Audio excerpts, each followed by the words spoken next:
What a piece of junk!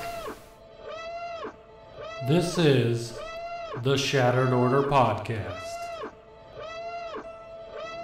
Go switch off! If you're looking for Star Wars Galaxy of Heroes news, information, and theory crafting, you've found the podcast you're looking for.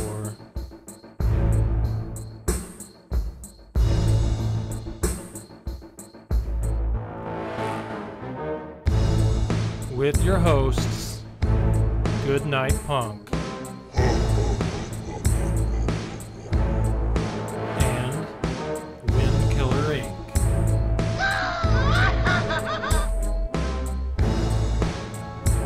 We would be honored if you would join us.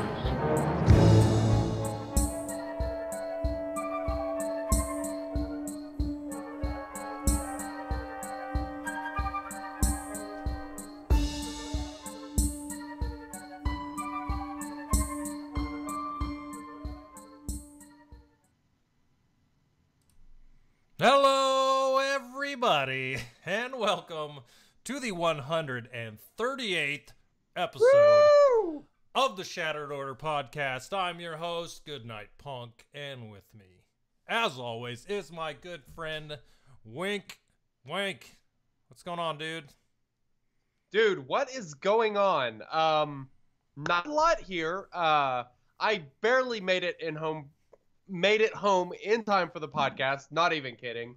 But I am here. I am ready to ramble. I got a lot to say this week. I mean, there's so much to ready talk about. to ramble. Michael Buffer, That's come on. pretty good. I like it. Man, that should be a drop. You went stone face, man. That was good. What? What's happening? Maybe Yeah, I'll do it again. Do it again a little later. Sounds Dude, good. have you read? Oh, first off, I want to say this. For all of you out there, I want to welcome you because I said this earlier in Urzatron's stream. Welcome to the Urza hopefully win after party here. That's what we're doing here. But we're gonna go. I just wanted to shout out Urzatron. That your stream earlier was a lot of fun. So I hopefully after I left, you were able to clear out the rest of those guys. But a lot of fun there. So I got a question for you. Did you read any of the news about the new Star Wars lands at Disneyland or Disney World this week? Oh, I am just now finding out about this. No, I haven't. Oh man, I am very interested though. Apparently they put out. Apparently they let a lot of press in and to check it out and show a lot of what it is because they're supposed to open a little bit later this year on both places. Disney World is going to be later than Disneyland, but Disneyland is going to open soon. So they let some people in there to check it out. And if you go on the internet, you can search Galaxy's Edge and find a ton of documents and stuff about this now. But I'm telling you, I'm super stoked about this. We got a family trip to Disney World coming up this year at the end of the year, so it should be open when I go. So really freaking stoked about that. And I'm planning to go to Disneyland too because I just want to see it all in the first year. But man, check out some of this stuff, right? The whole thing's centered basically around the sequel movies. So it's all Resistance, First Order time. They got two big rides. This is the one that sounds really awesome, right? There's a Millennium Falcon ride that 6 people sit in the cockpit of the Millennium Falcon, and you actually control it. So if the TIE Fighter is shooting at you, you have to shoot it. And if you don't shoot it, it can shoot you and cause damage to the ship that you also then have to fix. You get to control the way the ship moves. So if you if you zoom to the right instead of the left, you'll hit like a crater or something and cause more damage that you have to fix. All kinds of crazy stuff apparently. Damn, that sounds badass. Millennium Falcon mission. And also on top of that, before you get on the ride, apparently there's this advanced animatronic Hondo Onaka, which is a lot of people excited. You still don't know what a Honda is, but Hondo, big animatronic, so kind of a throwback to Clone Wars and Rebels as well there. But it sounds really awesome. That's one of the rides. And then they have another one called The Rise of the Resistance, and it's a cart basically one of those ones you sit in and it rides you through everything, animatronics and everything. But it's like you're joining the resistance and then you're going into the war and then you wind up in something where you end up face to face with Kylo Ren, and it also sounds freaking awesome. But sounds kind of amazing. But here's the kicker, and this is what I want to try. And I gotta ask you, have you ever been to Universal Studios? Man, I went when I was really little. I couldn't tell you much about it. Well, nowadays they have all the Harry Potter stuff there, and they serve that butterbeer from the movies, which is freaking delicious. But guess what they're gonna be serving in the Star Wars land? Freaking blue milk. Apparently it's not going to be milk because in Florida and all the humidity, you really don't want to be drinking milk in the middle of the day. But they're going to be serving some kind of blue milk in these places, and I think that's freaking hilarious.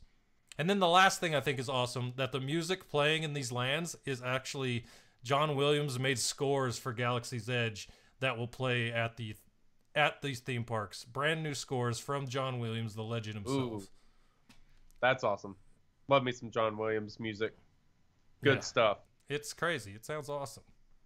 There's a song, I can't remember what it's called. It's I want to say it's the song from Attack of the Clones when they're in the desert. It's one of those songs.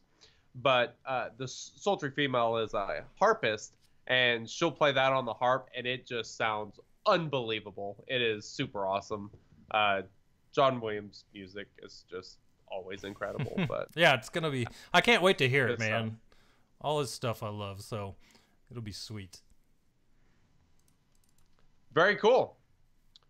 Well, if you listen to episode 137, you will know that we had moles all over the place, and you know, every time somebody comes on, there's just something that's off the wall, stupid, some sort of clip that just really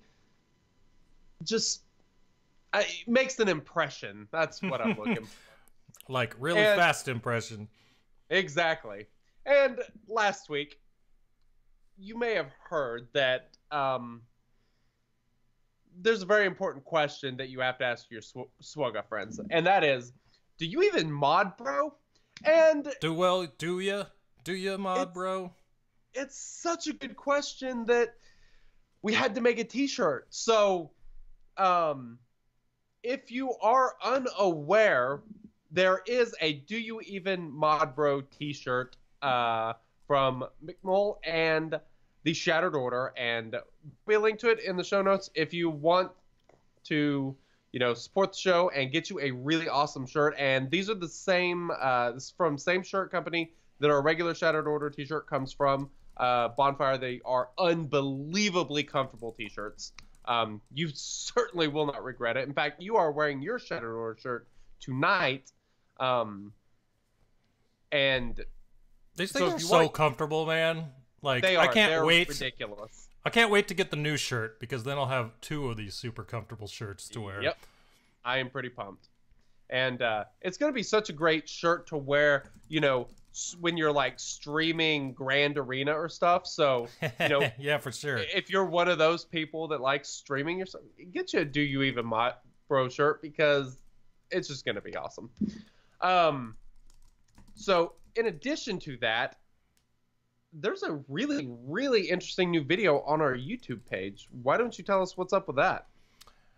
All right, so earlier this week, and we'll talk about this here in a little bit, the March calendar came out, which included March 7th, which will bring back Contact Protocol, which is C-3PO's legendary event. Now, that event was no joke, especially for those people that didn't have very well geared Ewoks, or didn't have certain Ewoks at 7 stars and had to use like Tebow and Scout and things like that. It's just really hard event for a lot of people. So a lot of people didn't get him 7 stars or did not unlock him at all. So I went ahead and I created a video about that event, about the Ewoks, trying to give some general tips and tricks on how to get your Ewoks up to par for the event, and when you're in the event, the best ideas and strategies to take them down. Because if you don't know, or you haven't been in there, you're gonna have a hard learning curve once you get towards the end tiers there,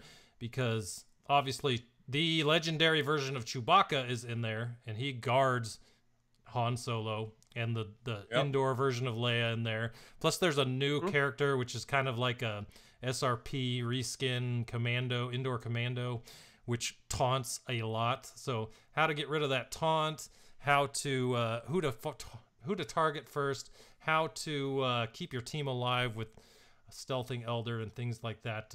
It's just a video for all those people that haven't got C-3PO. So if you are going for C-3PO this time around, go check out youtube.com/shatteredorderpod, and the video is right there up for you guys to check out, and hopefully that'll help some people to finish off C-3PO this go around.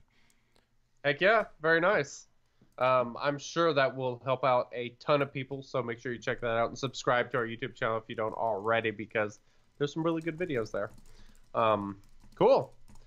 So the other thing, we want to thank our friends at Blue Designs. They make some really incredible headphones and microphones. If you need a microphone or headphones, I would suggest you look no further than Blue Designs. BlueDesigns.com. Use the promo code SOPOD, get 20% off your order. And also, so we got some exciting stuff coming up. So next week, we're going to be doing a Blue Designs giveaway. The following week, we are going to be doing a Blue Designs giveaway. We have two super awesome ideas for this.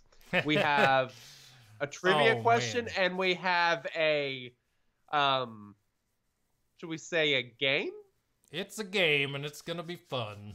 So yeah, that'll be done on the live stream for episode 139 and 140. Also on episode 139 next week, we will be doing our giveaways for Patreon and Twitch subbers, just like we do every month. So make sure you go get your Twitch subs in. And also, you know, if you have an Amazon Prime account, you get a free sub to give to somebody. Go give us that free sub. It will give you a chance to win a $30 gift card. And yeah, that'll be a lot of fun. So The Empire Rising. Pick a number. Guess the number. No, that's not the game we're talking about. Although that is a fun one. That is true. It helps me to, you know, differentiate the fast-moving chat and see if I can find things, pick out things in there. So that is not what we're talking about. It will be number related in a way, though. So that'll be fun to see if you guys can guess that. The number 5 is involved, I believe. So there's that. Perhaps. All right. So we got a voicemail. I haven't listened to it yet. So why don't we go ahead and play the voicemail we got on the Shattered Order hotline? Sounds great. I'd love to hear it. Reaching out to you one last time before we close your file and your extended warranty is canceled. Would you like to speak to a specialist? No, I do not want to speak to a specialist. What is wrong with these people? What? I mean, good God, we can get salesman calls, but our listeners don't even call us? Come on, people. Well, now that we've answered our one call-in question, we're good to go. I don't care about that extended warranty, to be honest. I don't either. I don't need the warranty, but why don't we go ahead and jump into a different topic? All right. Hey guys, what did you do in Swoga this week? What a week in Swoga. All right, so I've noticed something that we've been seeing in the shipments. Have you noticed that Gear 12 Plus piece that you can buy for 2.5 million credits? Yeah, that just came in the refresh, right? Yeah. So what's odd about that is that's used to craft Gear 12 Plus, obviously, and it's only part of it. See, the way that the rewards work in the Sith Triumvirate raid is you get equal percentages of a piece, and they're always the corresponding parts. However, the only thing that you can buy for the credits in the weekly shipment store is half of that piece. So, I thought about buying one. I bought one last week, and then I was thinking that was kind of stupid. And then I kind of started thinking about it, and it's, you know, if you have the extra credits and you need that piece of gear, that really just kind of cuts down the amount of crystals that you you would need to spend to buy it. So if that's a piece of gear that you're thinking about crafting, it's not a bad idea to go ahead and buy it, since the the breakdown of the Gear 12 pieces that you can buy for crystals in there, they're split up, so you could buy the other half of that piece.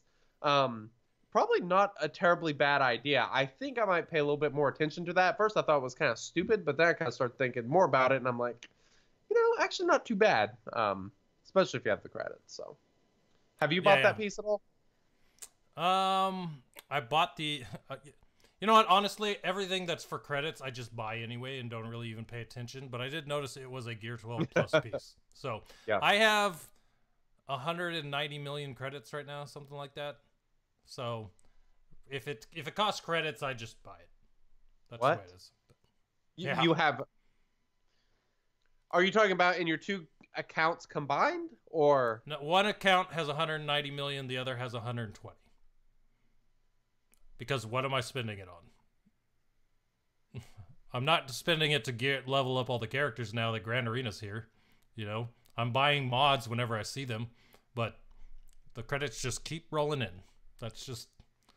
I'm a cash cow now. You can call me Cash Cow Punk. How the hell do you save up 190 million credits? Overtime, man. It just happens.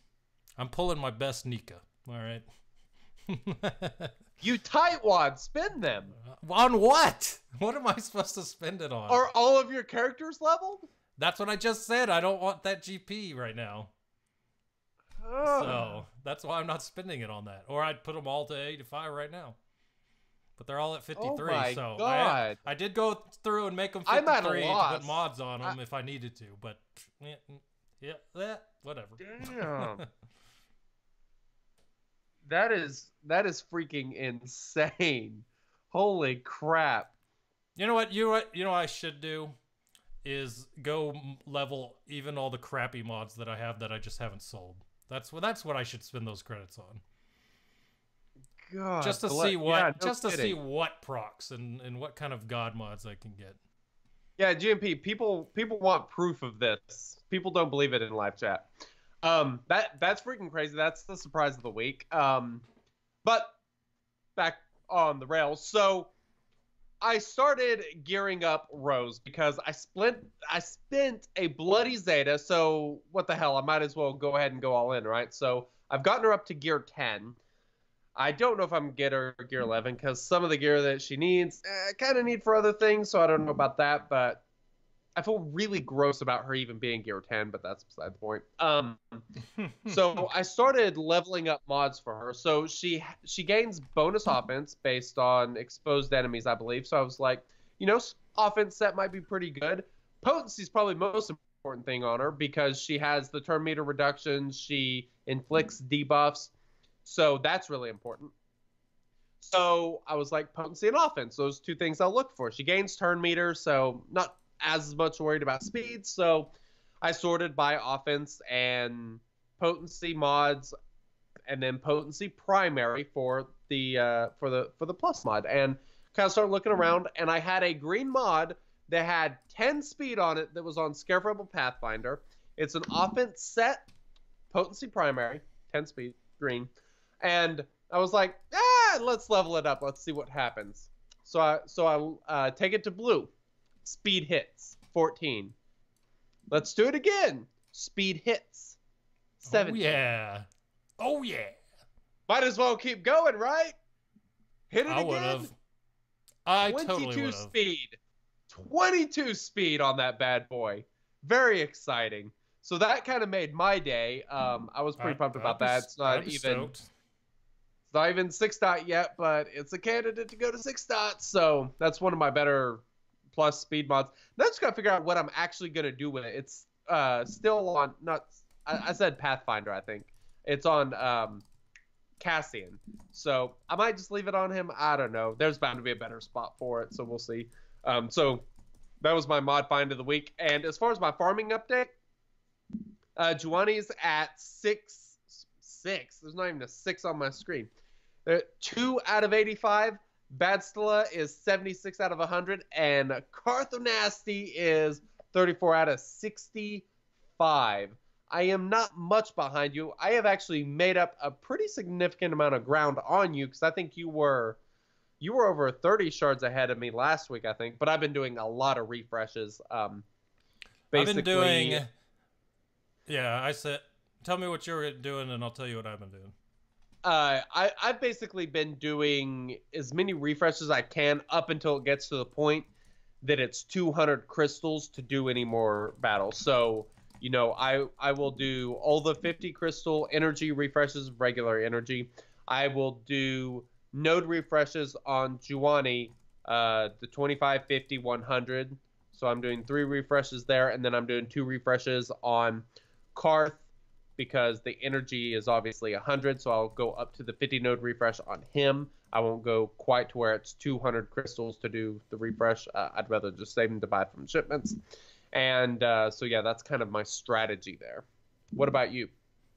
Yeah, I've been rolling double refreshes on Juhani and double refreshes on Karth, and that's as far as I go. And I don't refresh Bastila because, like I said, I'm going to stop at 50, and after a week, I think I went up 20 shards, so another week I should be close to that 50 mark, so should be fine there. But Karth, man, that dude is obnoxious. Gosh, I can't, not even 5 stars yet. 47 out of 65. And you want to know what the best thing about farming him is, though? You may not get a Karth shard, but you may still get a Carboni, and you're like, all right, that's okay. I can deal with Carbontes. That's okay. Yeah. I actually started tracking how many shards I get per day in a document, and the first day I started, I only had 5 Bastila, 6 Karthonasi, and 6 Juhani. And now think about that. That's 2 refreshes on Karth and Juhani to get 6. No refreshes on Bastila and got 5. So that was pretty rough. Yeah. But going into the next day, on 1 refresh, I only got 2 Bastila shards, and then I got 8 Karth and 10 Juhani. So it got a little better. But yeah, I'm keeping track of it because I'm kind of curious how it's actually going, because I might feel like it's going bad, but 8 and 10 is still pretty good. So yep. Yeah. Very cool. Absolutely. So you lost a bet last week. Have you paid up yet? Heck yeah, I did, man. Didn't take me long. I'm telling you. There's a reason I made the bet, because I actually just needed a reason to take Gamguard to Gear 12. And, you know, totally fair. If I just tell everyone that I was forced, then they won't give me crap for it. But yeah, I think totally good point. 2 or 3 days after we did the podcast, my Gamorrean guard was Gear 12, and I even put on 2 Gear 12 pieces, and I even contemplated a Gear 12 plus piece that was sitting there. Ooh. I decided that would not be ballsy. to, but that's probably wise. Since that wasn't part of the bet, you know, I just left that off there. That's a little too far. But yeah, the 2 Gear 12 pieces, I mean, someone was making fun of me for putting a med pack on him, but I'm like, I have 6 of them, and it's health. He's a tank. It's a no-brainer. Yeah, so if you get those Gear 12 pieces and you got plenty of them, like there's one Gear 12 plus, not Gear 12 plus, one Gear 12 piece that I have 6 of them crafted. I always get them crafted from the raids. Nobody to put them on. I don't ever get the stuff I need. It's always crap that I've already put on everyone. Are they the Bret Hart sunglasses? No, I could actually use those. It's the pretty blue looking thing. Very annoying. So you kind of piggybacking off the bet that you paid up on. This Grand Arena has given me a chance to test that new Zeta that I have on Stormtrooper Han.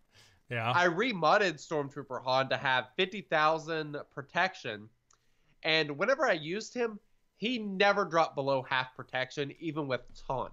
People were just hitting him, and just the protection he's gaining back. I'm kind of impressed because he used to die a lot more. I mean, I did put some gear on him. I took him to Gear 12, but he's kind of a beast, man. Like, I'm kind of impressed, actually. Hey, if it's something that pleasantly surprises you, that's good. That's totally true. Totally true. Yeah. All right. So, Grand Arena. Oh man. Oh, I'm still fuming. Still fuming. All right. So what happened? Bastila happened. I mean, I must not have ever had to fight a Bastila, or I just didn't think about what I used to beat them before, because both of my accounts in the second round came across Bastila teams that just wrecked my shop. Like, it was over, and oh man, like in round 2, it took me 6 people to beat a RJT team because I totally botched it the first time, even though I took out R2.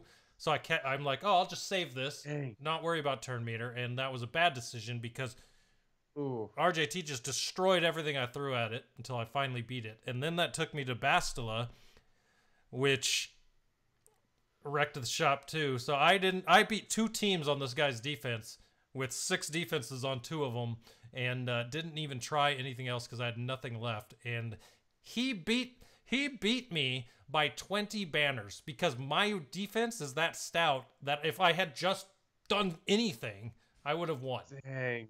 Oh man, That's a bummer. So mad. So now I'm in. That sucks. So now I'm in the consolidation match, but I've done some battles. I already broke through one of his territories, trying to work on the back territory. Probably after the podcast, just plays for fun. But yeah, it's painful. It's sad when you finally lose. The high is gone. Yeah, kind of a bummer. I'm doing pretty well this Grand Arena. I am in the finals, and the guy that I'm going up against, I think he's already used all of his teams. I got on it earlier, and I went a little bit more offense heavy this time because I had 3 challenges that three challenges I've been trying to complete. I completed one last time, and now I'm onto the Darth Trail one, trying to get those Grand Arena deals knocked out so I can get the gear. So I've just been going a little bit more offensive heavy, but he basically cleared all the teams I put on defense in 3 territories with 1 team each. And then he got to my territory that had my First Order team, my Murder Bears, and some other crummy team. Well, he decided to go up against my Murder Bears first and took like a quarter of protection on Wicket, and that was pretty much it. So awesome. I got a feeling he's probably done because good luck with that team having turn meter. So not to mention my Wicket is stupid fast. So yeah, good luck. I love Ewoks. They're awesome. So much. I really like them on defense. And also my First Order, if he doesn't have RJT, I'm assuming he's already used her, or she might be on defense. I haven't got that far yet, but I'm pretty sure he's not going to clear me because if he doesn't have RJT, he's not getting through my First Order team. So I like my chances. I haven't done anything on offense yet, but we'll see. RJT is. We'll talk about. We're going to get into 3v3 a little bit later in the main topic of the podcast. But I'd like to talk about RJT a little bit when we get there, because I got some hot action with RJT coming up. So ooh, hot action, huh? Right. I was gonna say big tip, but I tried something new here. Some hot action. All right, well, let's go ahead and jump to our next topic. Always in motion, the future is. To the calendar we must look. Alrighty, that calendar. I didn't see this coming. Sith Marauder login character. My Sith Marauder is like 15 out of 30. Like, I've done nothing with Sith Marauder. Wait. So a login character that you could actually use the shards from? I was trying to think when the last time that happened was. I do not remember. Dude, that's crazy. Crazy. Yeah. I think the last one I had was Isla login? I can't remember. It was some Jedi, I think. I don't know. There was one random character where I was like, I've never farmed this person. You know what would be really nice as a login? Lando. I think I'm like Yeah. I think I'm 280 out of 25 now. 280 to 25. I have not getting hit. there. I have not updated Lando from 2 stars. I started That's doing it through the cantina. No temptation. Keep him at He's 2 still star 2 until star. you have to give him stars. Unless I have to give him stars, he'll always be 2 star. Heck yeah. All right, so Sith Marauder. I guess we talked about what we're farming for First Order, or sorry, Old Republic. Now, what do you think Sith Marauder is hinting at? Because it's always some sort of little hint. Do you think it's Sith Marauder is hinting towards like a dark side or a Sith Revan, Sith Malik, or something like that? I think that's probably a safe assumption. I just hope to God this Marauder is not a requirement. I don't think it will. I'm going to play as if I'm the community right now, and one of the thoughts that are out there. I'm not going to go the Jedi Revan idea route, but I'm going to go with another small theory that people have out there, which I don't think is I don't think it's the way, but I'm going to give their idea as if it were my own to let their voice be heard. And that is, there are a lot of people, Sith Marauder is the pilot of the Sith Fighter. This right? is the other thing. Yes. So there is a lot of talk about the possibility that his login being a signal for a Sith capital ship. Uh-huh. So could be. You know. And there's been rumors about this. So I think it was last month whenever the Emperor's shuttle came to the game that there was speculation about X number of Sith ships being required for a legendary capital ship, and the Emperor's shuttle was actually the next ship that would be required. When I say next ship, as far as number, it would get you to the number of ships that would be required. I think 4, and so I could totally see that happening. I was farming his ship pretty heavily there for a while. I didn't even unlock the Emperor's ship, but I would say if we see the Galactic Chase event come back, then you should start seriously thinking about this, because they would bring back the Emperor shuttle one more time before that happens.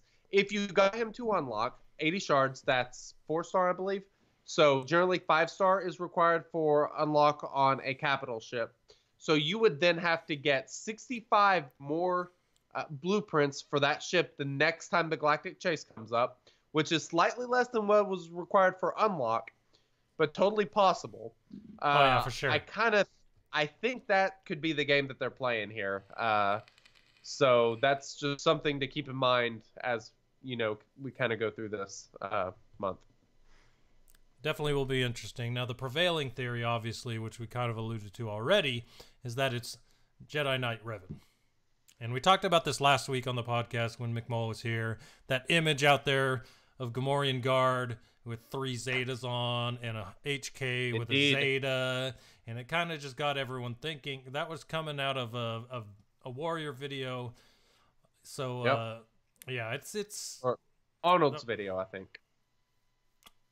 One of our other Game Changers videos. It was the Grievous release. Yeah. So, yeah, there's a lot of thought that it is Jedi Revan as well, which is my thought as well, which is why we both already talked about this week how hard we're farming those Old Republic characters. So indeed. Yeah. But cool. Really interesting, that character, login character. And if you're watching the podcast or you're reading the name of the podcast on Twitch, that is exactly why I said March is the new February, because it looks like March is the Sith month this year, as opposed to February was the last 2 years. So I guess we just had to wait an extra month this year. Indeed. And so, so like you were talking about with your C-3PO video, March 7th, C-3PO returns. March 14th, Thrawn and Chimera legendaries return. These generally last a week. I don't recall them ever overlapping legendaries or Hero's Journey or those type of events. Mm-hmm. So I think at the earliest, it would be March 21st before we see either Revan or a Sith ship. So I will say, whenever Thrawn comes back, if that Galactic Chase event comes back, same as Thrawn, something Sith ship is coming. But if not, I'm going to seriously be thinking that the Old Republic Sith event would be coming towards the end of March. Yep, I agree because March 14th is Thrawn and Chimera. You know, obviously we already mentioned C-3PO on March 7th. Each of those lasting 7 days, so totally makes sense. Now I got a question for you. Okay. Indoor escalation and defensive Dathomir. Has it been once a month more recently? I thought it was always twice a month. I don't know. Or at least it lasted 2 days. I don't pay that much attention, to be perfectly honest. Yeah, I'm pretty sure it went back-to-back days, but we're only getting 1 day for each of these now. I know we only got 1 day each last month, which was kind of like, hey, I would like my Zetas 2 days in a row, please. Why did we lose one? So, I mean, I definitely remember them being back-to-back. I don't recall if that's a regular occurrence or not. So, yeah. Well, I remember it being a regular occurrence till last month when I actually noticed that it wasn't going back-to-back. So, once again, people in the chat saying that as well. Yeah, it's down to 1 day, once for each event this month as well. So we'll see if that goes back, or if we've just lost 6 Zetas a month. But we'll see. So, but good news, and we'll kind of talk about this in the next segment, which is the update. But there are 4 territory wars this month, 2 bonus, 2 vanilla. So split 50-50 on the bonuses. And that's good. I know people wanted vanilla territory wars, so you're getting them. They're not totally gone, but they're still throwing in the interesting little bonuses there.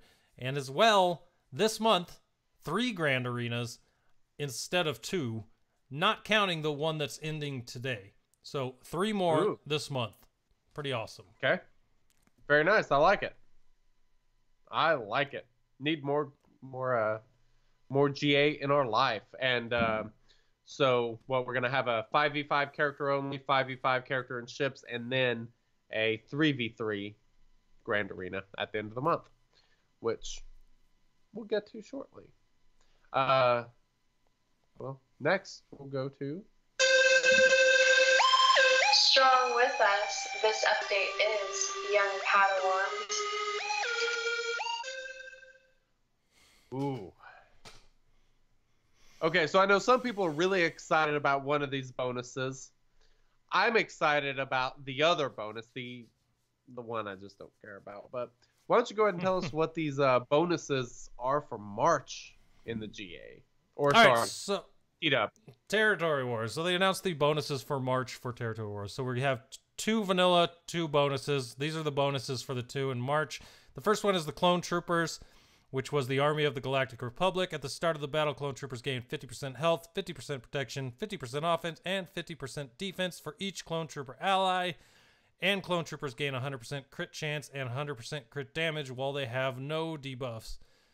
When they attack out of turn, Clone Troopers dispel all debuffs on the other Clone Trooper allies, dispel all buffs on the target enemy, and gain 20% turn meter. So basically turns them into just a completely ridiculous defense and offense team. I love this bonus. Since I have Gear 11 clones, it makes it super fun. So happy to see that one back. But the next one was a new one that they've tossed in, and this one is really interesting. It is. It's crazy. Now, I won't be able to take full advantage of it on my main account because I don't have them geared that high. And in fact, I don't even know if Sunfac has any gear on him or Geospy.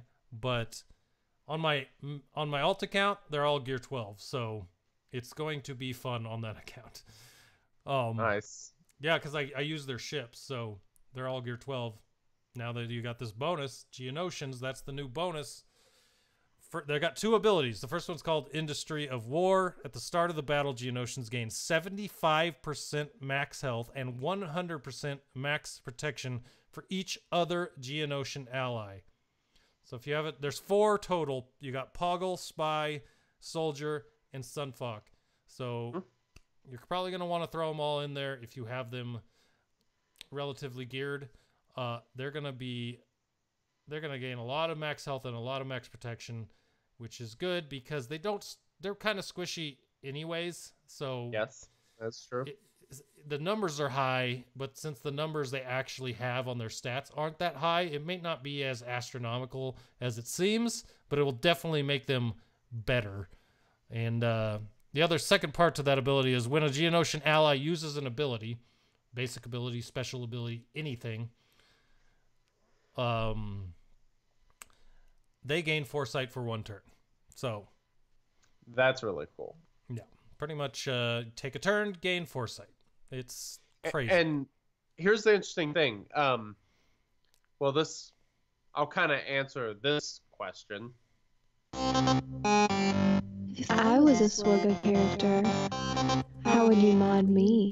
In regards to Geonosian Soldier, who gains 50% turn meter whenever critically hits, and calls in an ally to assist, you could have 2 characters gaining foresight, in addition to him gaining, Geonosian Soldier gaining 50% turn meter. That's why it's really important to put some crit chance on him, because whenever he's working on that short turn meter, he's obviously quite a bit faster, and speed becomes much less important. So, kind of load him up with some crit chance, some good crit damage, and I think you'll be good there. And not to mention, like I said, that ability is awesome. The calling in an ally, because it's on a pretty short cooldown, does really good damage, turn meter gain, foresight. Like, this is going to be a lot of fun. I'm super excited to see what these guys are like. And then the other thing is Sunfuck has counter. So every time he counters foresight, he is going to be annoying as all hell. It might be a good idea to stack him up with some tenacity so that he can be sure to counter and hopefully resist any daze, stun, shock, or anything like that that may prevent him from countering. And one of the best parts about his counter is that one of his basic ability, which was super awesome when he first came out because it was one of the first ones to do this, but no requirements, just a basic dispel on his basic. Just heck yeah, you hit him and he counters, and whatever you had is gone. So very annoying. Sunfuck is a great tank. I just have never had the time or taken the time to gear him, but when he first came out as a I believe he was an Erodium. Yeah, I think he was an Erodium. Yeah, he was just so good. Everyone had him in the arena. It was so annoying, especially when he would take a Stormtrooper Han against him, because you would have someone else attack Sunfuck, and then he would shoot Han and get rid of his taunt, which basically ruined your turn meter train. Oh, he was just a big jerk. Yeah, so that's the first ability, but then it's got another one to go on top of just giving him all that health, and that is this. Heavy Artillery. Call Heavy Artillery to destroy target enemy and another random enemy. Destroy. Doesn't say do damage. Destroy. That sounds bad. That sounds like, hey, once this goes off, you're losing 2 out of your 5 people instantly. Yeah. Or they are. Or if you're on defense or you're on offense fighting this, you've got to hope they don't get it off. But call Heavy Artillery to destroy target enemy and another random enemy, which can't be evaded. When a Geonosian ally uses an ability, they reduce this ability's cooldown by 1. This cooldown can't be reduced any other way. So basically, anytime a Geonosian goes, it's going to reduce the cooldown of this.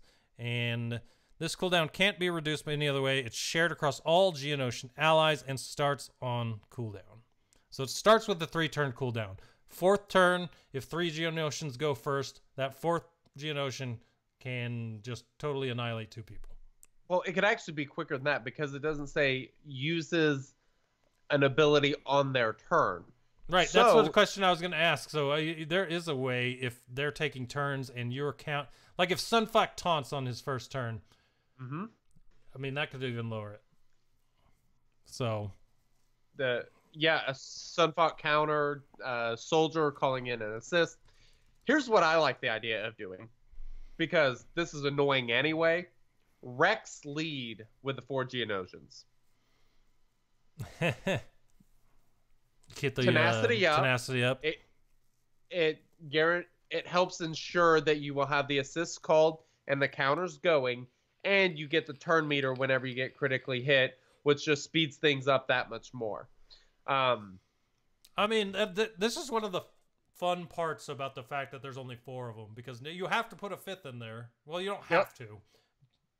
I think you have to on defense. You don't have to on offense. No, I don't think you have to on defense. You can play short on defense. I have never seen a team placed on defense shorter. That's because it's stupid. Well, yeah. Well, that's very true. But I mean, people troll our poll questions with the lowest answer just because. I'm sure there are people out there that would have set less than 5 at some point and have seen it. I don't know. Probably. Yeah, maybe. I think you have to do 5 on defense. I'm not 100% unsure on that, but yeah. But that makes, what I was saying is, it makes it interesting because we can theory craft that 5th spot. I'm like, who's going to be the best, either a leader for the Geonosians or just the 5th person to put in there with them if you're using the Poggle as the lead. I mean, it's an interesting idea. And it's actually an idea that was a poll question. So we'll go over that when we hit the poll and see what ideas people had. But yeah, super cool. Be interesting. I'm excited. Here's the other thing I like about using the Rex lead is Rex gives bonus health. And with the Geonosians already gaining max health with other Geonosians, just stacking more on top of that, like, it should be pretty spectacular. I like that. A couple other ideas that I see in the live chat is an old Ben dodge. I really like that because of turn meter gain. That could be really fun. More turn, like I said, same thing with Rex. Turn meter gain leads more often using abilities. Someone else said Dooku just because it would be annoying as all hell. Plus, you get some offense up. That could be pretty nice. And someone else said GK lead with 5s, Soldier, Sunfuck, and Barris. Yeah, that would be very annoying. Very annoying. Oh, man. I don't know. It's crazy. Well, they also had another post about Territory Wars and Grand Arena. We already kind of talked about this in the calendar update, but I just want to mention what they said. They had 3 different things that they said. And basically, it started off with them saying they'd listened to the feedback over the last few months as we talked about Territory Wars and Grand Arenas, and they're making some changes. And they listed 3 of them. The first one being no more complete character bans for Territory Wars. So that whole thing that everyone did not like at all, gone. Never happening again. Good. Not at least in that capacity. Now, they went on to say that we will also more heavily lean into focusing on bonuses and passives to really elevate some of the less used characters or just provide new utility to well-known characters. So they are kind of focused on those faction bonuses or character bonuses. They also said the character bans thing didn't work, but they're looking at other ways to do something or other ways to encourage you to use less common team comps. So I don't know what that means, but I guess we'll find out, and we'll see if people like that better. I don't know. Cool. I don't know what they can do to make that happen, but that is something that they mentioned. So the second one was that they were adding more Grand Arenas starting in March. It says Grand Arenas, but it actually is 1 for this month. So we are going from 2 to 3, which is definitely an improvement. So I am happy with that. Yeah, it is. Very much so. Yep. This other thing would have helped me out in round 1 of it would have made me feel a lot better about the loss in round 2 of this current Grand Arena, because in round 1 my opponent did not set a defense, And so for 2 days, I was in Grand Arena, but I really That wasn't sucks. doing anything. So Yeah. for those people that go into Grand Arena after the setup phase is ended, go to check out the defenses you're fighting against, and suddenly nobody set a defense. Yep. It takes the air out of the balloon. No Everything doubt. just goes down. But And it's really annoying if you have challenges or quests that you're trying to complete. Ugh. oh yeah, for sure. 3 rounds per Grand Arena. You lose a complete round trying to finish those things. It's just no bueno.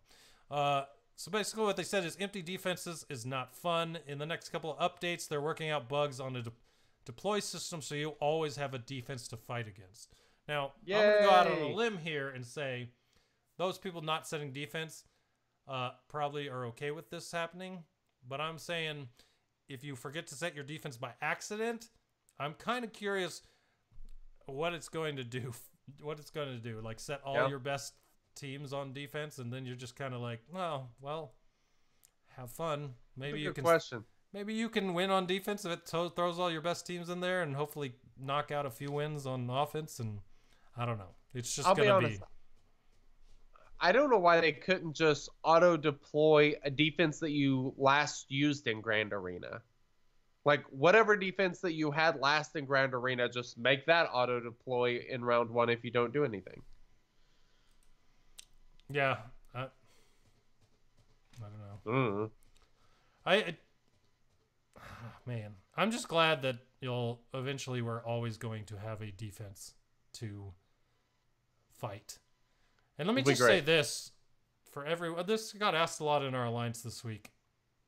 If you set a defense in round 1, do not worry about rounds 2 and 3. If you like your defense. Rounds 2 and 3, if you set a round 1 defense, will auto set the defense that you had in round 1. So you don't have to run. You don't have to go to the bathroom at work at 2:30 or whatever time it ends for you to set your defense really quick, because it's going to auto set. A lot of people didn't realize that. They thought the auto deploy was broken because it doesn't set it in phase 1, but phase 2 and 3 will auto set the last phase's defense teams if you set them. So if you didn't set phase 1 and you set phase 2, then phase 3 will set to phase 2s.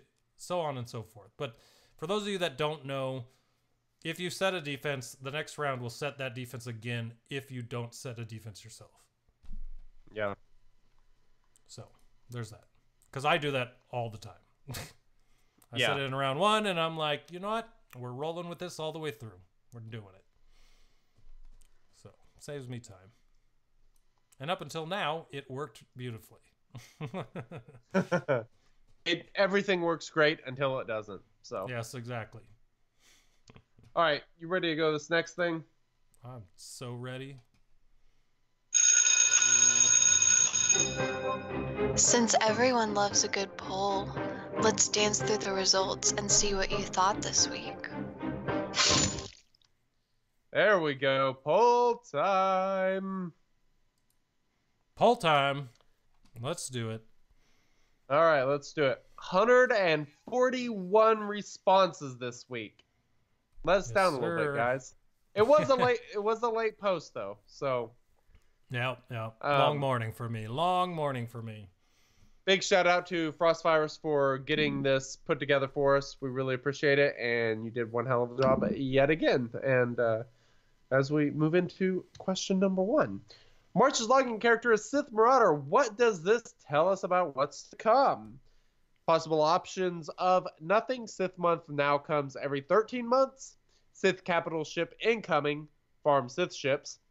Or panic farm for Darth Revan.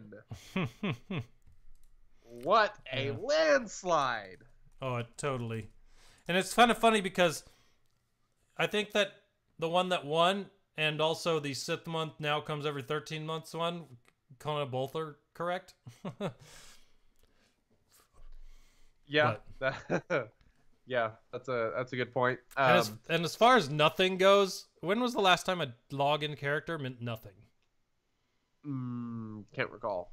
Yeah, exactly. It always means something. Well, lately it's always meant something. So if it doesn't mean something this month, I would be very surprised. So. Yeah, so the biggest response was obviously Panic Farm for Darth Revan at 65%. 25% of people said Sith capital ship incoming, farm Sith ships. And I also want to mention Cyberpunk puts in the live chat, Ebon Hawk. Obviously, really popular ship. You always hear it whenever people start talking about a Sith ship and possible legendary or something. So that is a option as well, instead of a capital ship. So who knows? Very true. Very true. So, what was question number 2? Question number 2, and it's Friday night, and we know what happens on Friday nights sometimes. There was a rumor around the community, especially with some image I guess I saw someplace about on March 1st there's going to be a puzzle. Well, it's 9:46 on the Mountain Standard Time, so 8:46 on the West Coast where CG is at. There has been no puzzle reveal tonight. Not yet.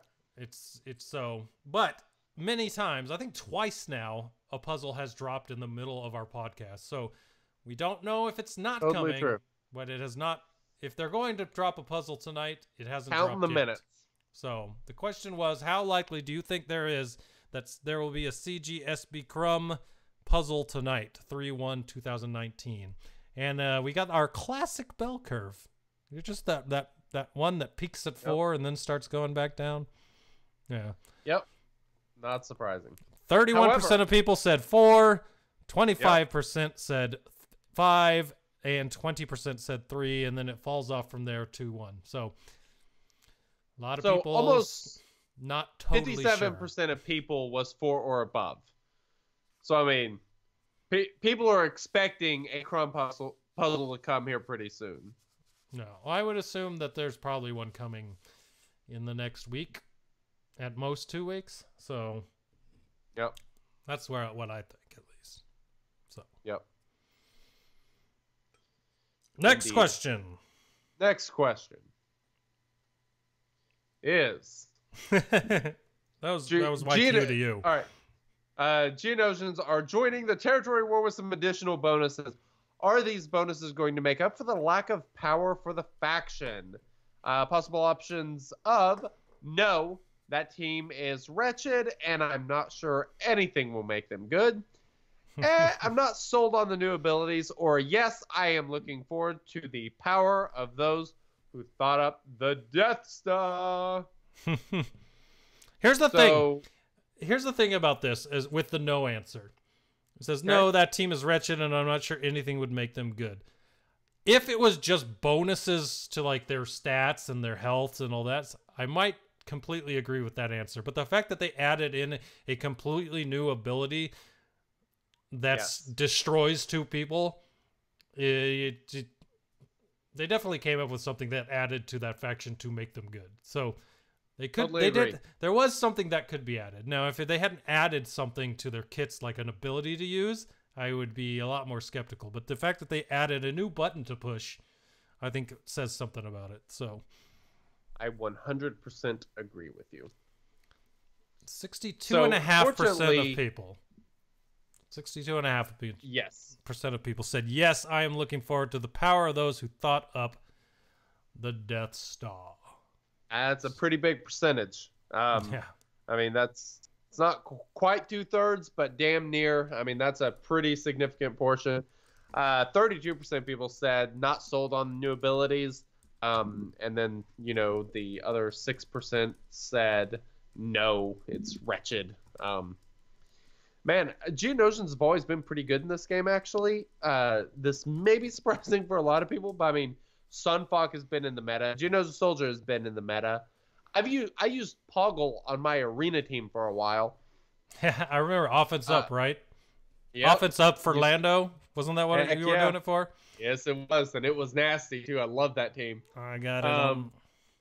So, there's always been options. They offer things and bring stuff to the table for sure. It's just they're so outclassed by other characters, but their abilities are still pretty good. So I I didn't think it would take much to make them good. I definitely think this is going to make them ridiculously awesome and very fun.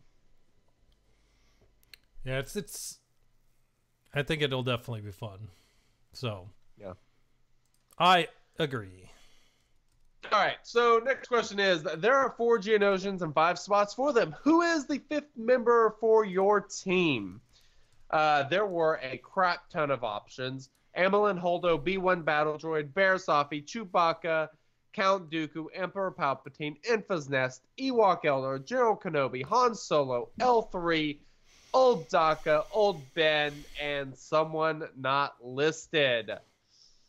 Surprisingly, I like most of these options, but man, 32% said someone not listed. And it's funny if you go look at, if you start scrolling through the list of the people that people put in there, the biggest one that people say to put in there is B2. I think he had like Really? about 10 different votes. Wow. Which is weird because, you know, with write-ins, if they're not written the exact same, it doesn't count them as the same vote. So I'm sitting here scrolling through all these ones, and it's just the many different ways that all of our listeners wrote in on the poll, B2 Super Battle Droid. So there's just a lot of B2s. One of the ones with the higher counts is Rex, which you talked about. Yep. IG-88 was another, with his leader ability, I believe. Mm-hmm. And Hermit Yoda was another one. Yeah, all pretty good choices that I could totally see. As for the options that we gave up, Count Dooku was 21%, followed by B1 at 12%, and Old Ben at 11%. Enfys Nest came in next at 10%. The rest were all quite a bit lower than that. The first person that came to my mind to put with this team was L337. Okay. That was my initial thought, because my assumption, I didn't even think about another leader. I just assumed I'm going to throw Poggle in as the leader, which I don't know why I didn't think just use a different leadership. But with Poggle as the leader, Droid and Geonosians gain 30% offense. That doesn't even help her.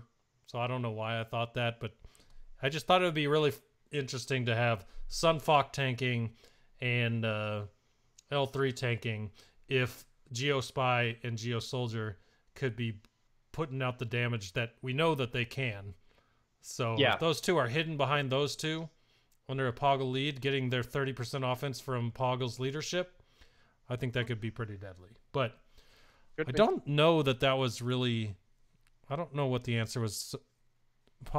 L3 got 2 votes on the poll there. So cool. Just initial thought. I don't know. What was your initial thought? Rex, right? Yes, Rex. Turn meter, turn meter, turn meter. Get through those 3 turns and blast them. Can touch. It's Sun Fac, not Fock. I have always called him Sun Fock. Nope. I will keep calling him Sun Fock. Yeah. I don't know. He has wings. He's more like a hawk. Yes. Hawk. It's fitting. Not a fac. I don't even know what a fac is. Real question here. Did you just come up with that? Come up with what? The hawk Fock thing? Yes. Okay. I just making sure. Because it seemed like you know what? This will work. I read FAWK in chat. This is perfect. Pretty much. That's pretty much the logic that went on upstairs. All right, next question. EA had more to say on the Territory Wars and Grand Arena. What do you think is the most interesting update? No more complete character bans, increased frequency of events, Grand Arena auto deploy, or we've heard your feedback over the last couple of months. This is wasn't a landslide, but I mean, by a pretty good margin, increased frequency of events. won out with almost 38%. At 29%, the no more complete character bans. That was basically 2/3 of all possible answers. And then the last third was 20% Grand Arena auto deploy, and only 13% of people were excited that they hear our feedback. Well, it's funny because whenever they do quality of life updates, sometimes they reach in the depths of Reddit and the forums and pull out some quality of life updates that I didn't even know I wanted, that have been asked for a lot.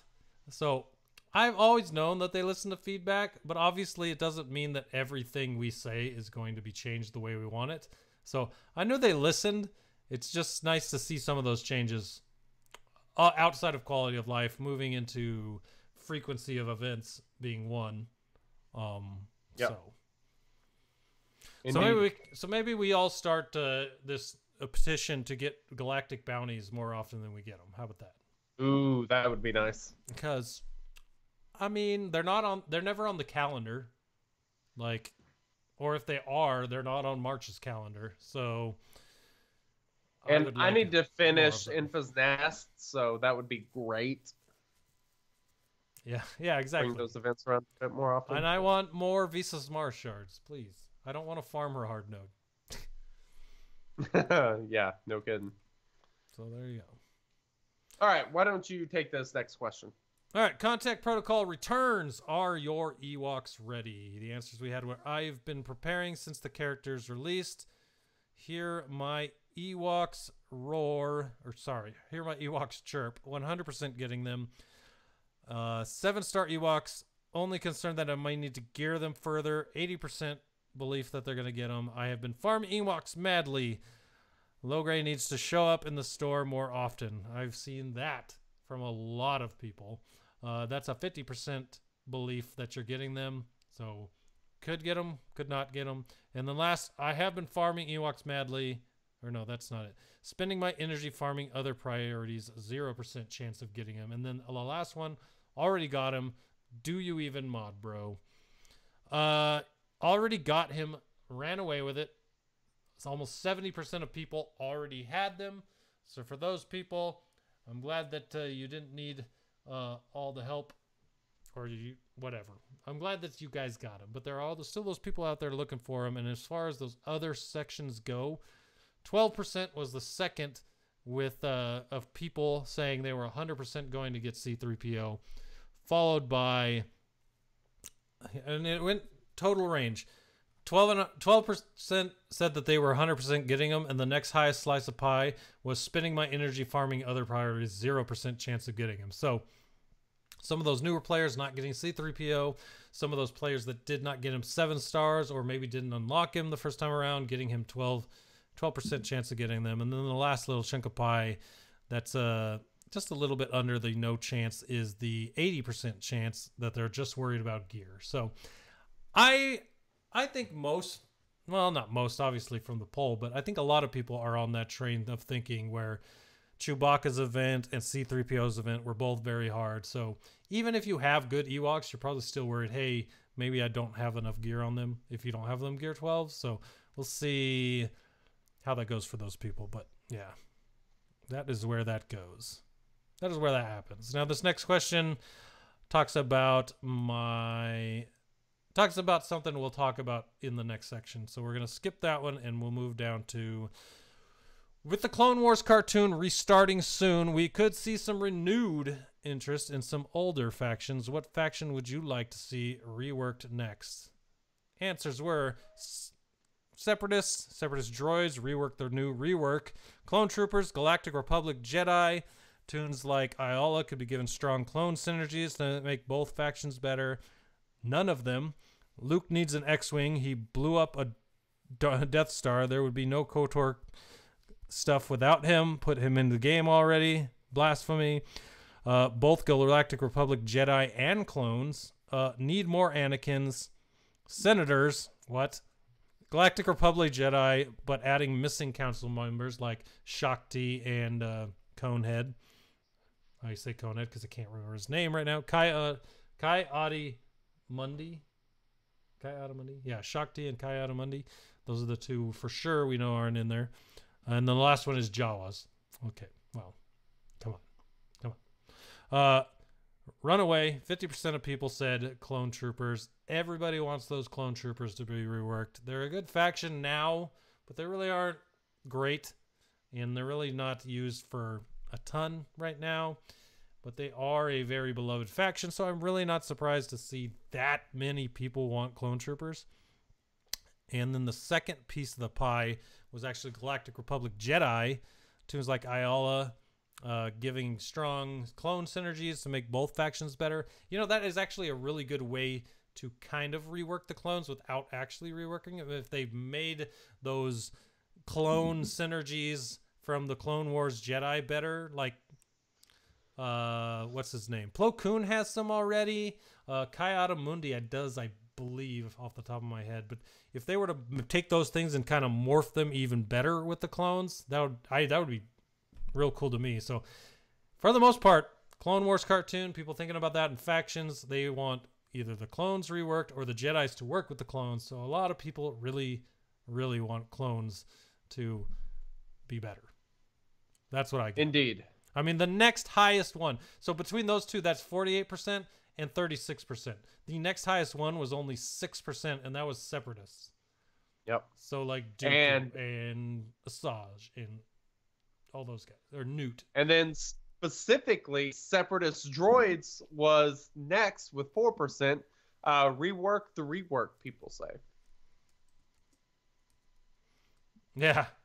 People want that reworked. I don't know why. As far as I've seen, it's pretty good. It's just not a Revan killer. So I don't understand that one, but whatever. Very cool. All right. Now it's time to get to a couple SO specific questions regarding trivia. So due to the Kahoot issue, we kind of had to change things basically, and we want your opinion. We want to know how much effort we need to put into doing whatever we're going to do next with trivia and how that's going to go forward. So we asked, what is your favorite kind of trivia questions? Possible options of lightning rounds, riddles, short answer / multi-choice, name that tune, don't like trivia, whatever the great Tesh chooses, all hail Tesh, yay! Podcast listener questions, and short answer but not multiple choice questions. So there were basically 4 that were far and away the top choices here. 30.5% said the short answer / multiple choice. Then it was 26% that said name that tune, and that's the ones with the clues reducing point values as you get more clues. 25% said the riddles, which Tesh has been into seriously lately. And lightning round was 15.6%. I personally love lightning round. It's my favorite. What is your favorite, and did anything here surprise you? Nothing really surprised me. I'm actually kind of surprised to see lightning round up that high, but maybe that's because I didn't like it. Amazing. Because I would be destroying you, and somehow you'd come back. So I don't like. Best. Oh yeah, so good. Loved every second. Please give me more of it. I want it all. No. I do really like Name That Tune. Name That Tune is a really fun one. I suck at it, but I do like it. And I'm really, really digging riddles lately. I mean, I suck at them, but it does make you think really hard. And just the way that they've been putting their work into those the last few weeks, they're good. They're fun. Good. They're fun. And I hate riddles normally. So I mean, you're making something I hate, something I like, and that's good for everyone.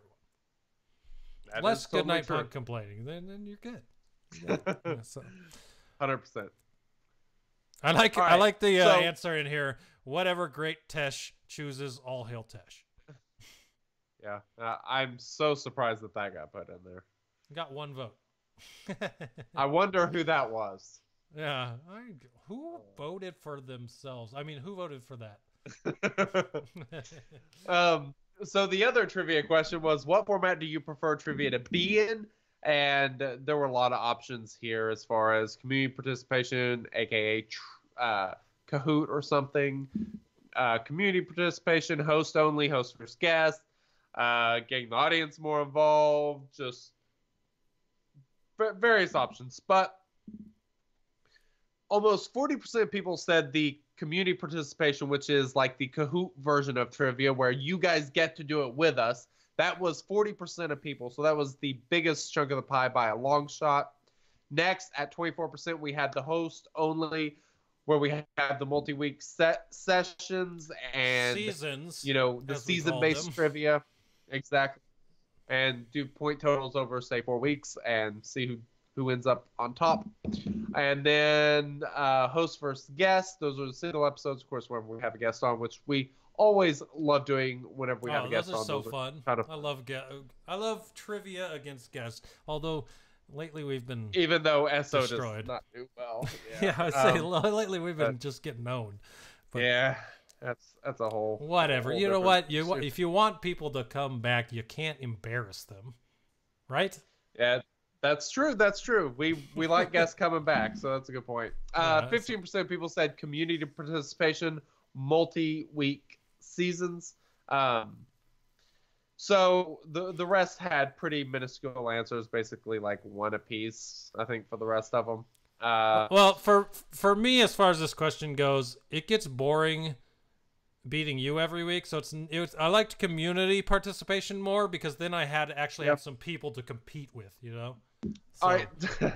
Funny. So I have mixed feelings on this. I like the way we can do it one-on-one because of the type of questions that we get. Kahoot didn't really allow for the type of questions that I thought were the most fun. Some of the fill in the blank or just wider variety of answers rather than, hey, you got a 25% chance of getting it right. So that's where I'm kind of mixed on this. But it is so awesome getting to see how everyone else did in trivia and getting to compare our scores to the other person's. I would love to find something that allows us to have a wider variety of answer types and still, compete against everyone. So we'll see. Hopefully we'll find another option because Kahoot's just not able to do it at the moment. Unfortunately, it was really good and it worked great for a while, but I'm sure there's something else out there that we can find that hopefully caters to trivia a bit better even. So there's a lot of you out there. So if you know of something, let us know and then we'll look into it. Because if you didn't know, the only reason we found out about Kahoot in the first place was from a Apple Podcasts review. So there you go. Indeed. It was mentioned in an Apple Podcast review. Hey, why don't you try Kahoot for trivia? And then we went on and we did it and we loved it. But here we are now. So if you want to leave an Apple iTunes review, even if you don't know a quiz answer or quiz app, we would love to have your reviews on our podcast. But as always, it helps us push us to the top of those search results. So anyone that doesn't listen to this show can by searching. So small plug. Just anyways, let's move on. Indeed. I wanted to mention this. There was a question in the feedback. Why do you prefer Twitch over YouTube? Well, I can tell you this much because Twitch has never sent me an email because Wink's internet was bad and banned me for 1 day. So that's true.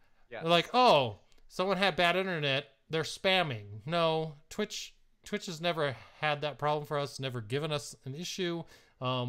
I just like Twitch more. It's just had all the integrations we need built into Twitch. We've built the community here. Flip-flopping back and forth. Just we want everyone to know where we're at. We've been on Twitch for a while now. This is where we stay. This is where all our subs are and all that kind of stuff. So that's why I like Twitch better. I don't want to say that YouTube's bad. They've gotten way better since we were on it. I mean, they've got the super chat now. They got the donations in there now. Oh, they got all kinds of cool stuff on YouTube's streaming, but I just like Twitch better.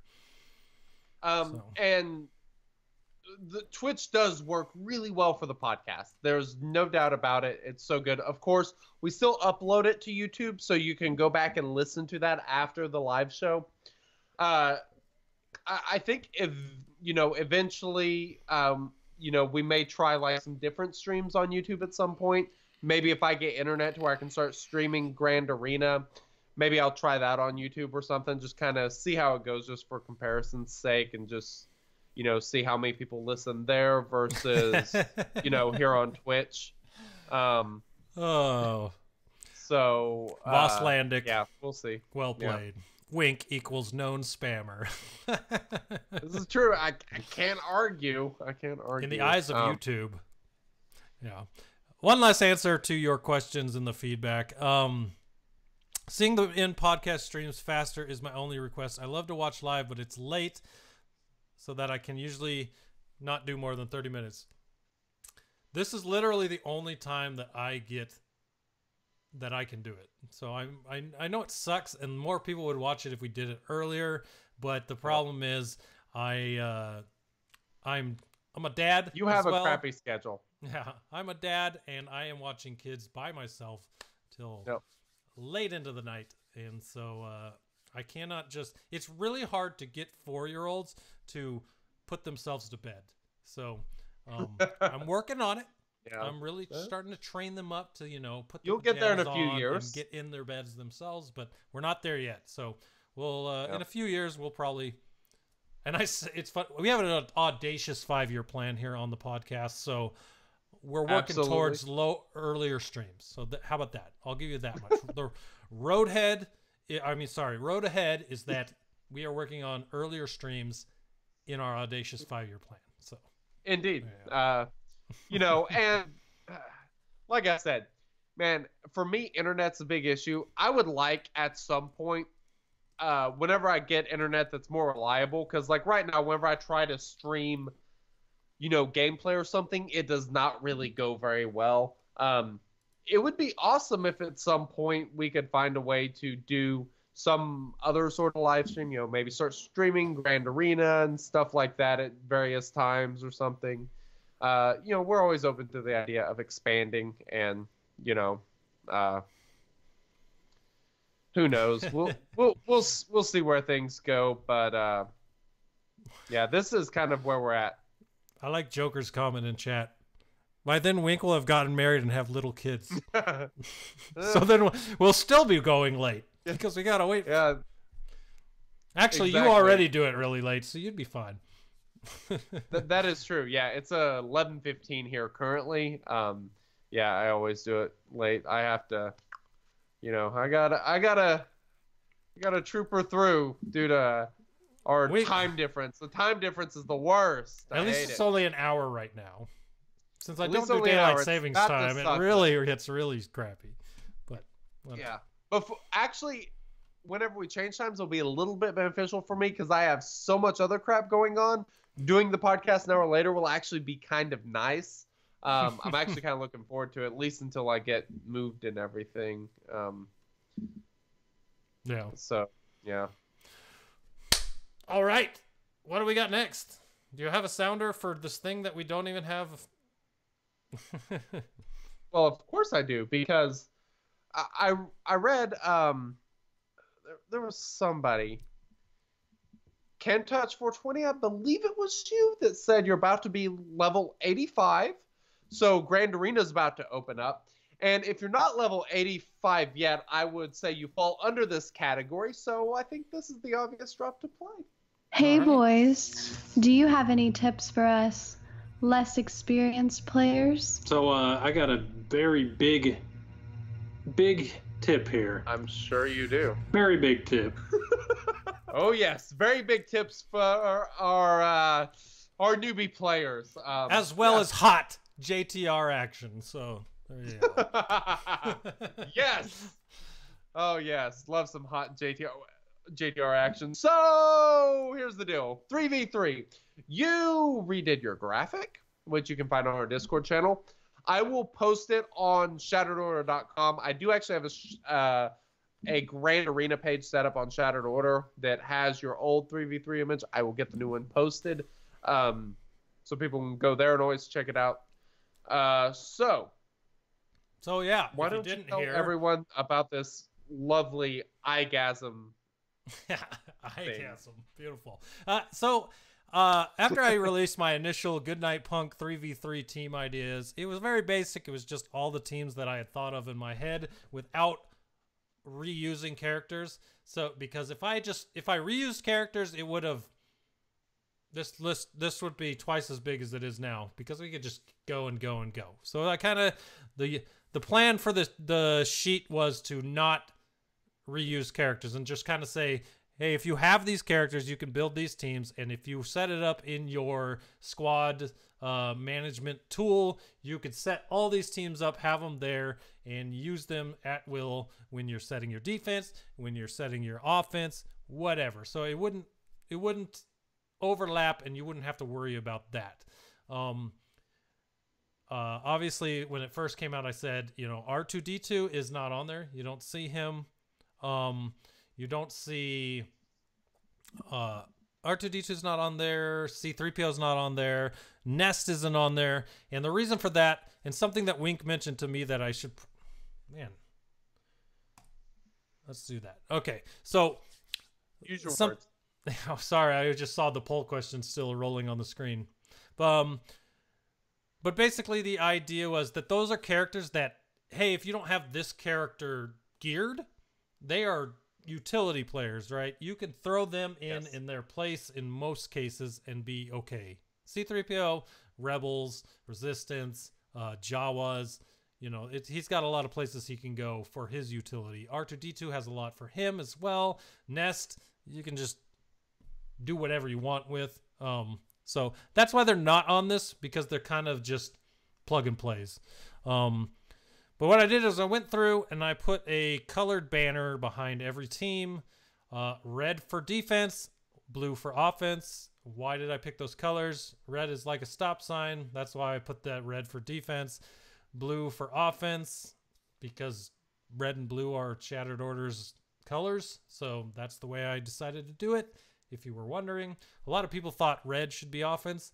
I don't see it, and obviously that's why I didn't do it, only because when I see red, I immediately think stop. So, but a lot of people think red for offense, so I'm kind of rethinking what I'm going to do with version 3 of this graphic. So if you didn't know, still molding this graphic, still doing things. If you go to discord.me/Shattered Order, there's a full channel now for people to provide feedback for the image. If you think a team is better with a switched out character, or you want to move someone from one place to another, every single piece of feedback you guys have for me on the teams or what to do to the graphic next to make it better, I'm totally down for that. One thing I know I'm going to do is move all the blues into their own row and all the reds into their own row, and kind of make it more unified to show, instead of just kind of peppered across the whole thing. That way it's easier to follow. I kind of want to think about counter ideas and a way to put those maybe under the team in text. Hard counters to those teams. Just a lot of stuff going on. But I wanted to kind of talk about our experience in Grand Arena in 3v3. Look at some of these teams, if you use them, if you would change them, what you would change it to, and just go over basically basic 3v3 stuff. So I like it. I'll start. What do you use for your boss team? My boss team, it kind of depends on what I need to deal with. So what I decide to do with them entirely centers around Boba Fett, because Boba is such a unique character because he has the Ignore Taunt. He is awesome against Night Sisters that have Zombie, because Zombie does the auto revives twice. If you execute them with Boba, no longer an issue, and he can Ignore Taunt. So generally, I like to use Bosk and Boba with Dangar. That's generally my 3-character team, and I like to use them against a Night Sister team because, like I said, they do great at healing. They do great at healing themselves back up. to get rid of plague, and Boba is just so freaking fantastic at getting around the annoying part about zombie. So that's kind of generally where I start thinking about my team, because I always use them on offense because of the health and protection recovery. I love that sort of stuff on offense, as I've discussed countless times in the past. What about you? I actually, since I don't have Imbo on my main account leveled and geared, I actually do use the Dengar team. I think I would still use Imbo. Well, see, I was just thinking about this while you were talking. I might change the graphic and put Dengar in that spot, because the next team on the list is an offense team using Zam, Greedo, and Dengar. And I have Dengar in there because of his Mini-Mind Mayhem and all of the... Awfully good with Zam. Yeah. But you can also throw Cad in there, and he also, whenever he evades, throws out a thermal. Plus, whatever under Zam's lead does thermals, he can do that as well. So he might be a good one to have there, moving Dengar into that other spot. And then I was just thinking, would a... I think that leaves a Django, Imbo, one more bounty hunter team that I could add to the graphic. Yes. Might be one that not a lot of people have. I mean, there's tons of those on this picture that I'm sure not a lot of people use. But Django, let's see who else is left here. Aura Singh would be maybe a third on that team. I would probably use that for offense. Doesn't seem like it would be great on defense, but Django's leadership is always a good one, especially for offense. Yep. So that might be one that I throw on there as well. Then you could kind of switch it around to have 3 bounty hunter teams if you are heavily invested in bounty hunters. I wish there was an easy way to show characters that would be interchangeable in other teams, because like what we're saying, I mean, depending on what bounty hunter leaders you have, it's totally going to, change where you may put characters like Dengar or Boba Fett. Mm-hmm. Those versatile characters, it's kind of,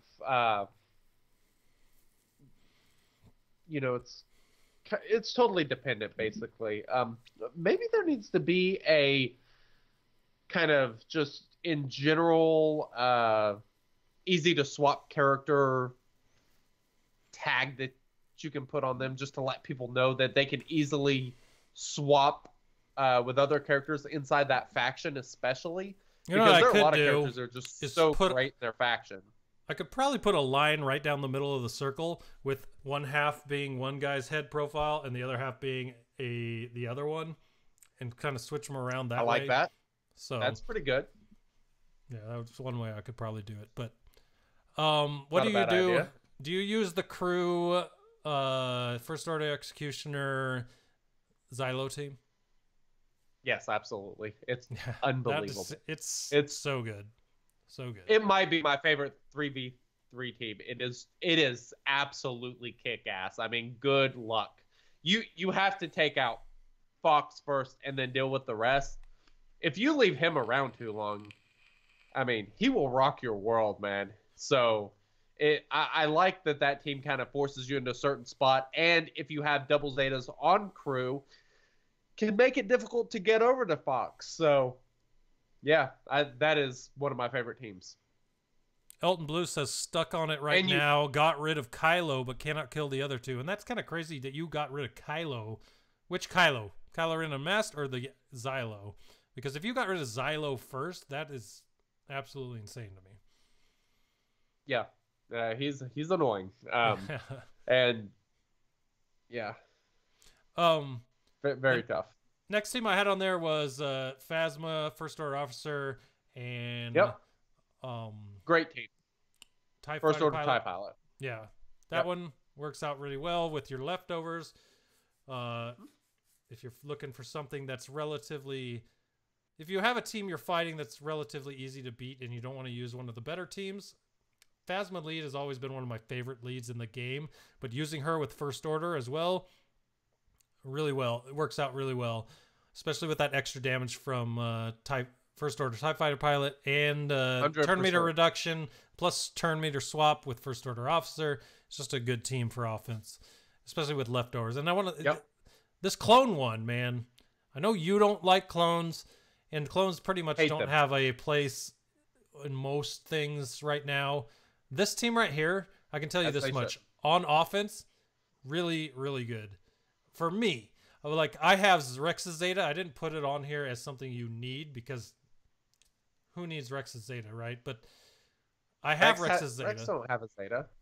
I keep saying Rex, fives. I always mix You up mean fives Cody? and Rex. Oh, No, fives. Gotcha.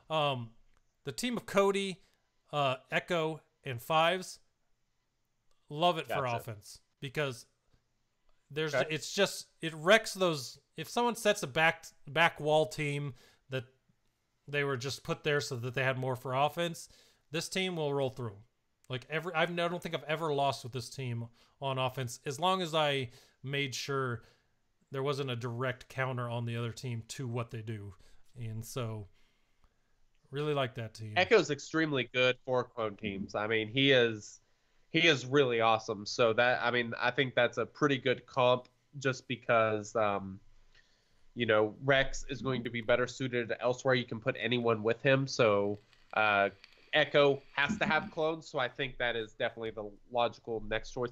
The only change I might make is removing fives and putting in who's Clone Sergeant? The captain. Clone Sergeant. That's who I meant. Yeah, because fives, if you have Zeta Barris, General Kenobi, fives, and Zeta Barris, go piss off. That team is annoying as all hell. If you don't have a resistance team to expose them, it's hell. It's absolute hell. So what I did without putting fives on the Zeta Barris General Kenobi team was I put Ayala on that team because she also counters and she stuns. So if you weren't going to throw fives in that team, I think Ayala is a good one in that team because A, she's a Jedi, so she gets all the bonuses, and on top of that, she counters and stuns. So you still have an annoying character in there with them. It just frees up fives if your fives is good to be with the clones still. So. I think Ayla is the third best option for that team, with fives and Hermit Yoda being the two Hermit Yoda, better ones.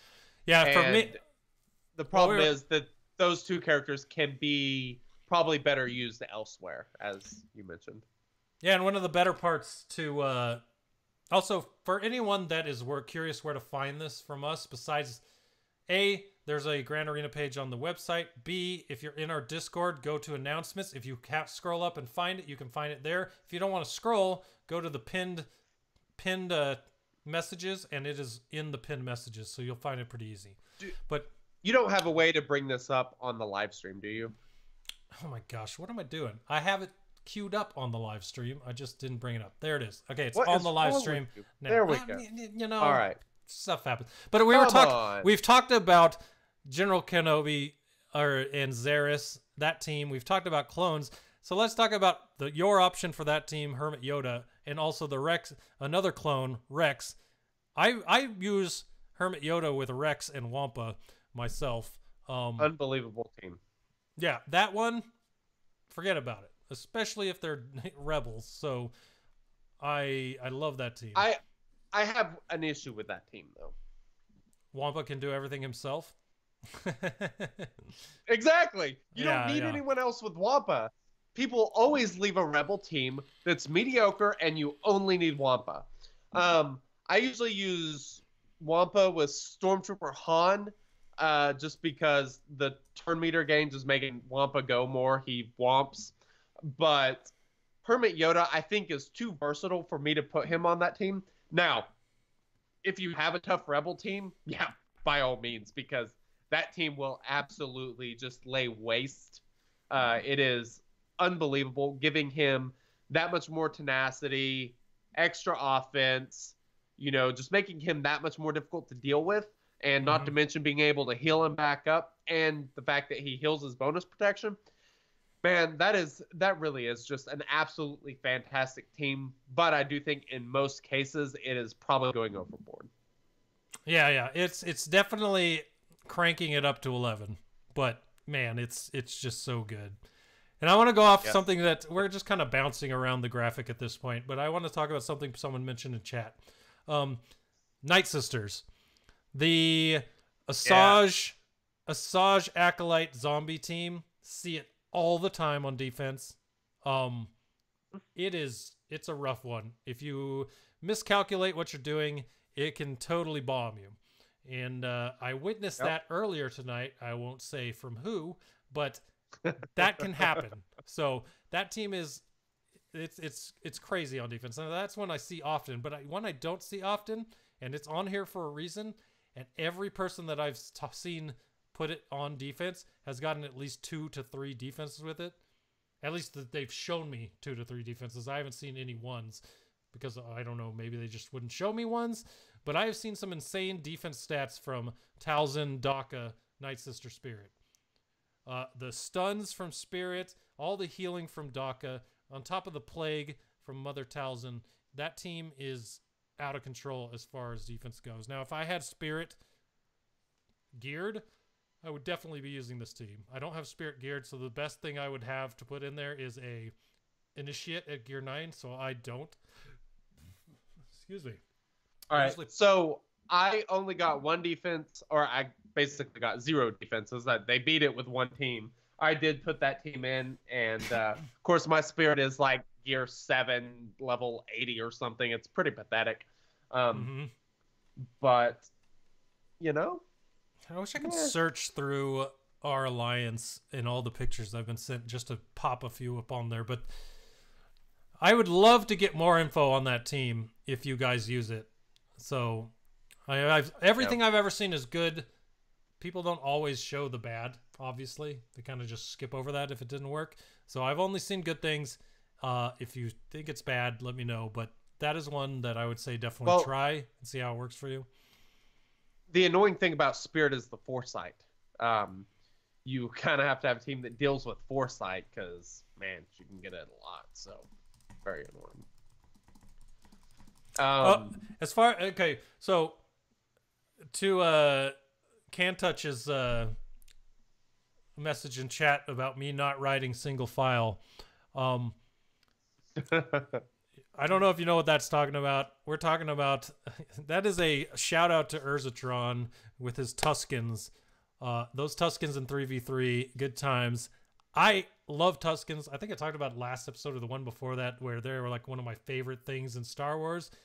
I will gear my Tuskens when there's 5 of them. Right now, I just can't see myself doing it. Not to mention, I have every character unlocked. The only one that I do not have unlocked is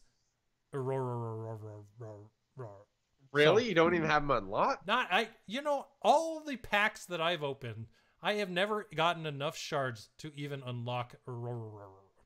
So it's kind of hard for me to even think about Tuskens when their only leader I don't even have. So yeah, totally fair. I do not ride single file, even though I really want to. So yeah, that's fair. No. All right, so here's one of the teams that's my all-time favorite. I was talking to Tesh about this in our guild or our alliance chat, and it is the Emperor Palpatine, Darth Vader, Tarkin team.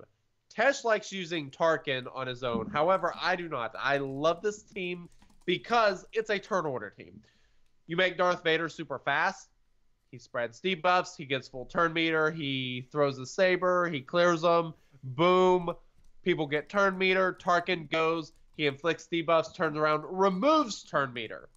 And you can make a slow Emperor Palpatine go before the other team and put them in a stun lock, ability block nightmare. And that team always does really well for me on offense. On defense. It's one of those teams that if you don't go before it, you are in serious trouble unless you're using an overpowered team. And if you're using an overpowered team to beat it, then I win anyway. So that is one of my favorite defensive teams. All right, say which team it was again. I was reading the chat and I lost track. It is the Emperor Palpatine, Darth Vader, and Tarkin team.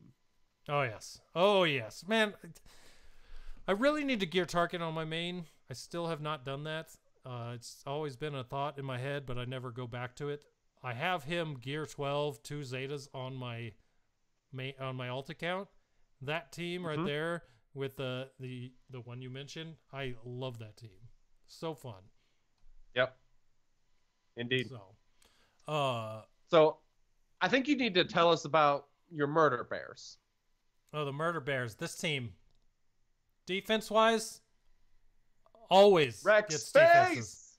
Oh, always wrecking face. Hell yeah. Chirpa, Wicket, Paplu. Forget about it. Woo!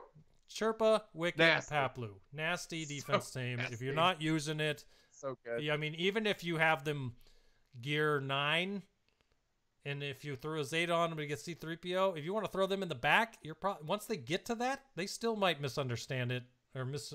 There's a word you can misjudge that team. Judge. There you go. Yes, you can misjudge that team very easily. Underestimate. Yes. Underestimate. Another good word. That one works too. So here's the reason why it works so well, and it's entirely around Wicket. His forced ambush, deal physical damage to all enemies. Ewok allies gain 10% turn meter for each critical hit scored. So if you load Wicket up with two things, load him up with speed. You want him to go as fast as possible because he gives turn meter. Any character that gives turn meter is kind of the catalyst to make that team go.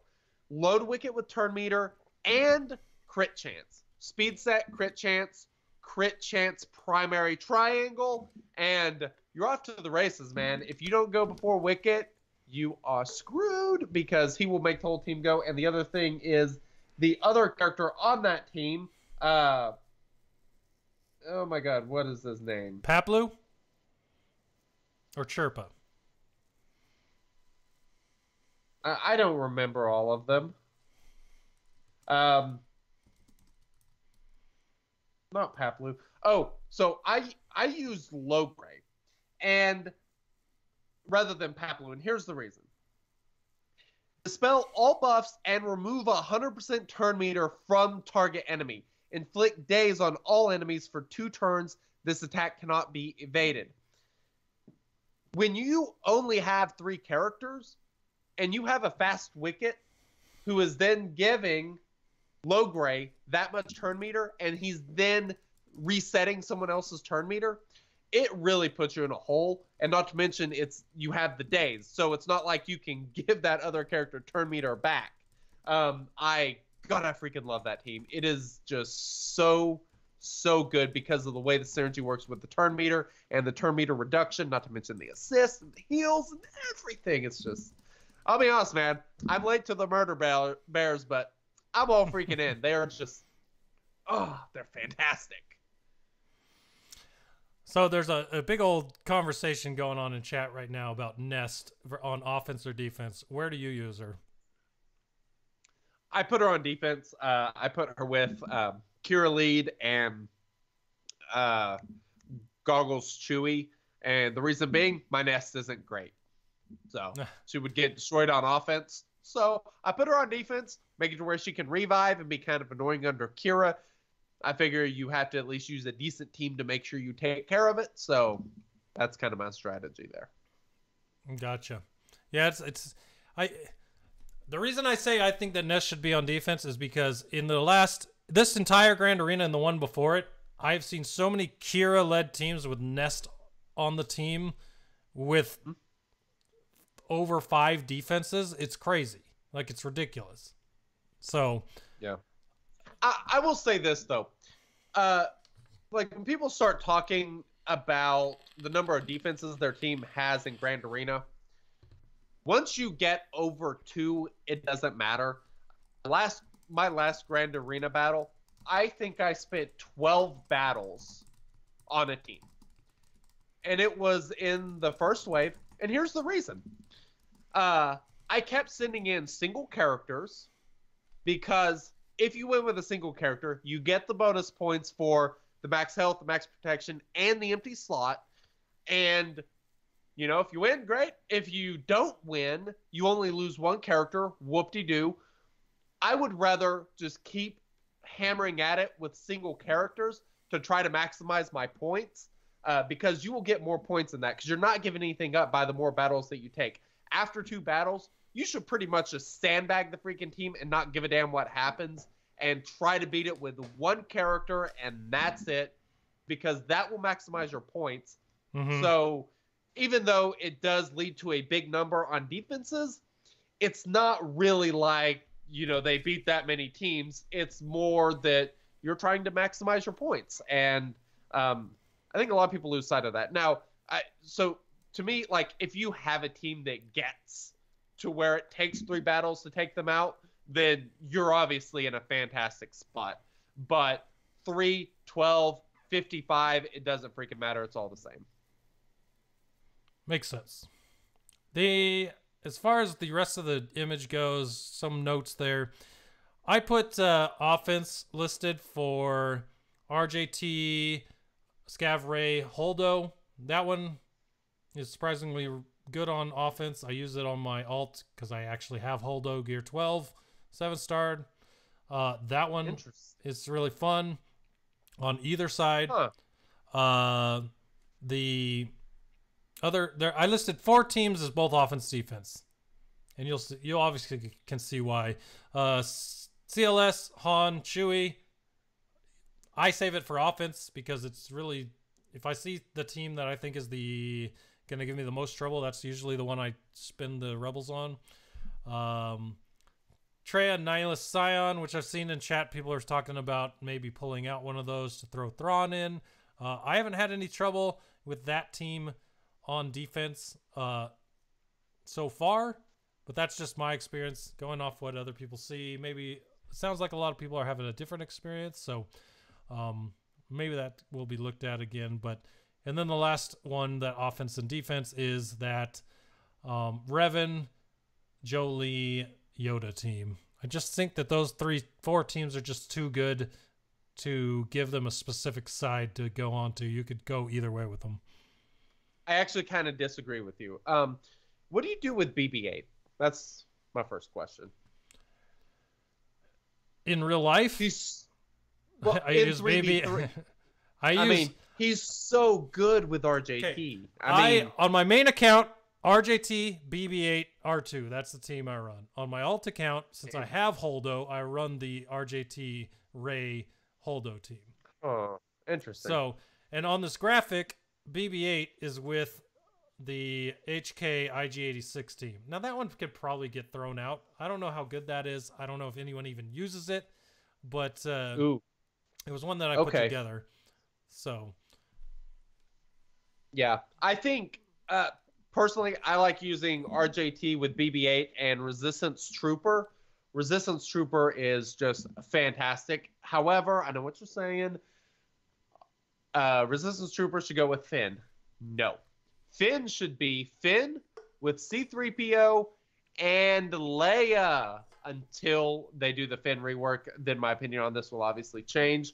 But that team just constantly gets turn meter because of the Leia triple taps and double taps and all that good sort of stuff with the exposes. That's why I like that team. So I like putting BB-8 with RJT. As for the droids, you mentioned HK. I do HK, IG-88, and Jawa Engineer because Jawa Engineer is super fast. He almost always goes first, and therefore you're almost guaranteed to knock out some protection or health because HK and IG-88 both do AoE damage. And, not to mention, that team is squishy as hell, so it's not like you're going to be able to sandbag it and gain protection and health back. Basically, once you start killing it, it's dead. And that actually works out to your advantage because the other team can't recover health and protection. And I have one last complaint. CLS Han Chewie. I 1,000% agree with you about defense. If you're putting them on defense, that should be the team. If you are using them on offense, and I will admit that my opinion has changed on this grand arena, you should split them up. CLS is such a good character and has such a good kit that you can put other mediocre characters with him and take out really good teams because of how good he is. And Han and Chewie, I mean, they're basically a death sentence on the very first turn.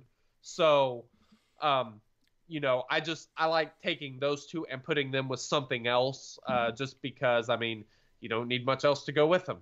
You know, if I did take, let's say if I split that up, I would probably put, and he's not even on this graphic, Hot Han, if you have him geared, throwing him in with CLS could be very good. I like that. Because Hot Han with that days on the basic, the revive, the heal, might even switch him off to defense. Even if you might even be able to throw CLS someone else and Hot Han on defense and be okay. Whether that was Stormtrooper Han or SRP would be another good one you could probably put with those three. So CLS, SRP, awesome. and CLS, SRP, and Hot Han, Hoth Han, Captain Han, whatever you want to call him. I think that would be an interesting defense team for CLS. But yeah, I could see the reasons to split them up. I mean, but who would you use as a leader? Who do you use as a leader with just Han and Chewie? This past Grand Arena, I haven't used a leader ability because I just use Han and Chewie. What more do you need? I mean, Hot Han's Grand Arena quest. You have to use them in undersized teams, so you do that too. Like I said, they're good. They're so good. Here's another one that shout out to Popeye, who I did the live stream with, which is of course on our YouTube channel, youtube.com/shatteredorder, or /shatteredorderpod. My bad. Links in description, whatever. So this team was unbelievably annoying. It was Canderous, Mission Vow, and Zalbar. Oh my god. Like that team was incredibly annoying. If you have the resources to put that team together, I think it is a fantastic 3v3 team. Which one? Canderous, Mission, and Zalbar. Okay, Canderous, Mission, Zalbar. The one I have listed on the screen is Kira, Mission, Zalbar, because of the Scoundrel synergy as well. Because I really think that actually leads me to another thing I wanted to mention. I only switched out one character on this entire graphic when I did the update, and that was I took out Juhani and threw Gamorrean Guard in with Canderous Ordo and Cartho Nassi lead because of all the dots and having a tank in there with them.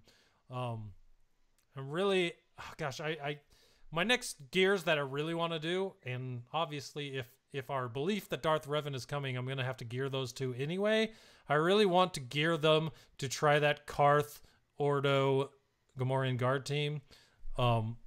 Simply because of, A, he does all the dots. Mine's gear 12 now anyways, so he'll be good to go. I think that would be a really interesting team. I'm willing to bet not a lot of people have tried that team yet, though. Yeah. That bottom corner with the Kira team and the Cartho Nasty team, I don't think a lot is going on there. Another one I'm really interested to hear from people if they have tried it is the Target Lock team with IG-88, IPD, and T3. Oh, yep. That is what I really like, but I really don't have geared to try.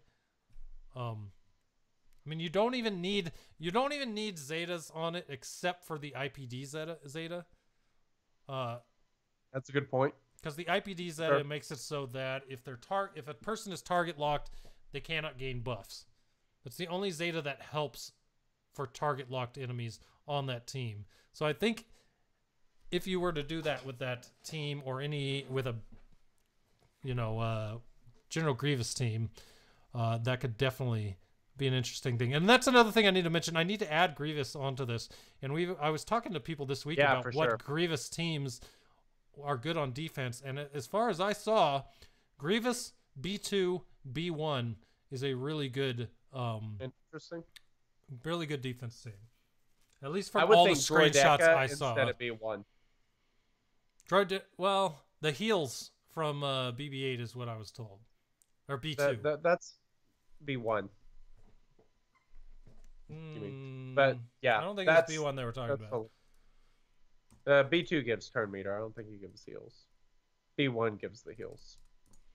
Well, I'm looking it up now, so we'll see. Go for it. So two other teams that I want to mention that are just awesome. God, what is her name? Bastila Shan lead with Ezra and Old Ben. Multiple reasons. Old Ben gains taunt at the very beginning, so you have to take care of that. He gains 15% turn meter off the top, making him even faster to do his AoE. So if you have a fast Old Ben, pair him with Zeta Bastila Shan, fantastic. And the other one is Darth Maul and, Lord help you if you have him Zeta'd, Savage. Just, I'll pass. It's so annoying. It's so annoying. He's like, you almost have to go with an overpowered team against that team because it's so frustrating to deal with. So yeah, I like those teams a heck of a lot. Zara asks if the Grievous team holds as B1, start the next round with 100 stacks of the battalion, and yes, I do believe it does because it is at the start of each encounter, if I recall correctly. So yeah, that is that's a really good point.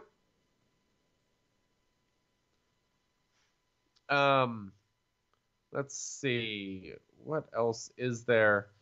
Revan, I generally try to use just Revan and Grandmaster Yoda against the team if possible, because they're pretty dangerous. You can have one of them die once and it's not that big of a deal. Maybe not against another Revan team. Against another Revan, you would want to go with Jolee. I think Jolee is the next logical choice. However, Hermit Yoda is also really good because Hermit Yoda will help ensure that you finish with 100% health, 100% protection. Does a really good job at that. Jolie's not quite as good at that, but obviously helps dramatically in helping ensure that you win the battle. Let's see. I'm back. Those are pretty much all of them that strike me as super interesting. Do you have any others that really stick out to you that you kind of want to talk about or have any thoughts There's about? only one more thing two more things I want to talk about, and then I'll be done with this until we update it again. But that is the hot JTR action that I was speaking of from the very start of the show. JTR, the reason I use her on offense with BB-8 and R2, because she will wreck shop on First Order teams that have a crew lead or Bosk teams with a Bosk lead. Because 100%. that turn meter reduction on her special, along with BB-8, who keeps giving her turn meter, you can just outright lock out turn meter on crew or Bosk. And if you can't get to the point where they're going to take a turn, you bring in R2 to hopefully stun them and keep them from taking a turn then, and take out everyone on the side and then go after them. And it works. I mean, I got wood here, so I'm going to knock on it. But every time I've used that RJT team on offense, it's taken out either a crew or a Bosk team fully maxed out, gear 12, easily without the other Bosk or the crew even taking a turn. So that is what I love about JTR, because a lot of people set that team on defense, and if you need to get through it, JTR will take you through it easily. As long as you have the speed on her to make sure that she is able to either have BB-8 go first and give her the turn meter to make her go, or her fast enough to go, lock out those two leaders, and then you can pretty much dismantle the rest of the team. Yep, for sure. And you know, RJT, like I said, I don't think she ever put her on defense just because she's too important, too good against First Order, which is such a great defense team. R2 is the interesting one because he mixes in so many teams, and because I like splitting up CLS from Chewie and Han, I like to put R2-D2 with CLS and something else because it works really well, helps you just control the match a little bit, and, you know, works quite well. I agree. Now, the other one that I wanted to mention was a team that I fought against on my alt that I absolutely 100% despise, because I fought it 8 times with 8 different teams and didn't even take down the protection. And that is Bastila General Kenobi, Hermit Yoda on defense. Completely and utterly ridiculous. Now, I'm sure that there are counters to that. I did not have them. I did not have anything even close to it. I lost my second round. My alt, I am terrible at Grand Arena on my alt. Completely destroyed by that team. So if that's something you have and want to try, I can tell you this, unless they have the hard counter to that team, it is going to be a very big problem. And I absolutely hate it so much, I had to mention it tonight. Yeah. Never. Didn't even lose protection. Like, you get to the point where you're like, okay, I finally got the protection off General Kenobi, but I died. Going on to the next battle, guess what?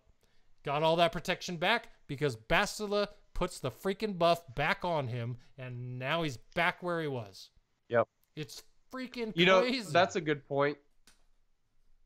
Characters that have those at the beginning of each encounter bonuses, like Bastila Shan or like, say, B1, for example, they're extremely good because, like I said, they can reuse those abilities over and over.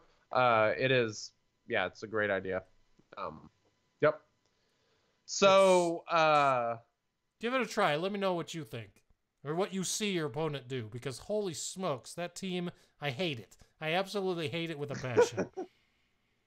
That's understandable. All right. So, everything that we just discussed is obviously Goodnight Punk's 3v3 team ideas image, and you can find it on our Discord channel, discord.me/shatteredorder. You can find it shatteredorder.com/grandarena, or probably just floating around various Discord channels because it's kind of awesome. So yeah, that is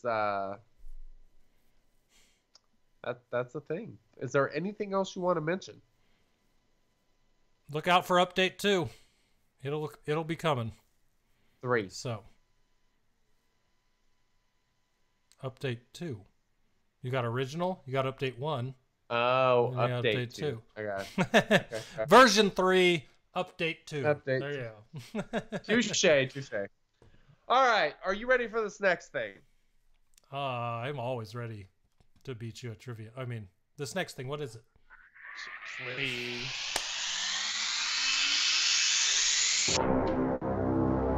It's time for the sexy bearded duo to battle in their SWOGA knowledge in the most exciting trivia event in the Outer Rim. It's time for the Shattered Order Trivia. May the Force be with you. Oh, yeah. Oh, yeah. So here we go. Shattered Order Trivia, and guess what? It's riddles again. Man. Oh, yay. I love riddles. They're so fun. I don't have any paper. All right, I got to go find some. All right, I'm going to have to get this live stream up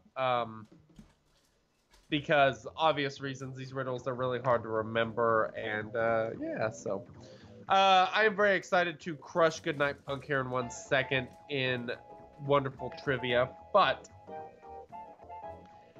so thanks to the poll this week, we are going to, like I said, start looking at other options for trivia, maybe try to get a community version back. If you guys have any suggestions whatsoever, please let us know. Give us feedback. We got a section in our Discord channel that you can post feedback for the show, and we always check that. We may not always reply, but we do certainly see it and take it into account. So if you have any good ideas, please let us know, because Kahoot was awesome for a bit, but now it just unfortunately is not really working. So it's kind of like The Walking Dead. Really awesome at first, but then you just kind of were like, I'm done with this. That's totally true, yeah. I only said that to see how many people come back at me this week and say, I still love it. Yeah, good on you. I'm not sure when midway through last season, I think, is about when I quit watching it, about a year ago. And what's weird is I like that season. Negan is the best character in that show by a long shot. And I kind of want to see what happens. but it's whatever.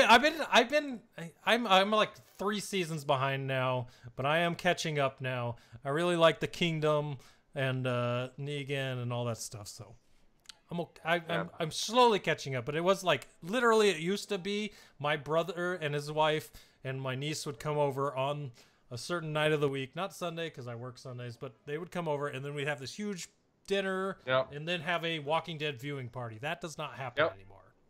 Me and some friends used to do the same thing, but we've turned Walking Dead night into board game night. So yeah, because Walking Dead turned into a board show. Yeah. Okay. Anyway, you know what? We're talking too much. It's time funny. for questions. Let's do it. Question number 1: Are you ready, sir? I guess. Why not? I'm not either. I don't know. All right. Question. I just hit my keyboard. I'm not even on the trivia window. Here we go. Uh-oh. Tesh says there's some obscure stuff tonight. Buckle up. This is concerning. Yeah, perfect. All right, here we go. Hordes continue to scurry. You just feel fury. Only we stop his ploy. We fill his vast void.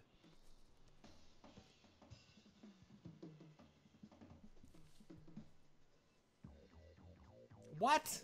Hordes continue to scurry. You just feel fury.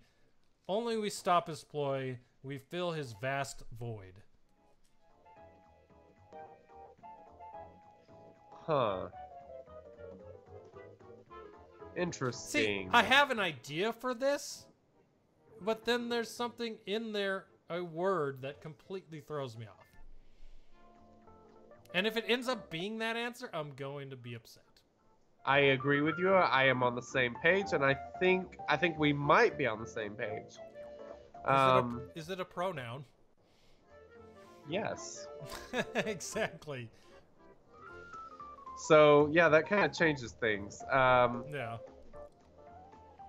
All right, I'm gonna move chat away just in case they're talking about answering in chat. So I'm gonna move chat away, and you guys feel free to answer. I am not looking at it. Me either. It's on this window. Chat's over there. So if you see me start peeking this way, you know what's going on. I got you. All right, I'm gonna be paying attention. Live chat be paying attention too.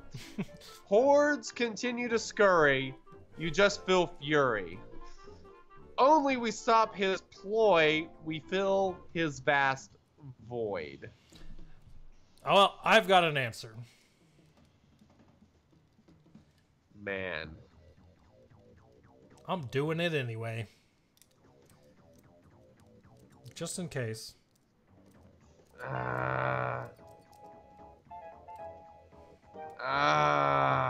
You're like, I'm thinking about it now.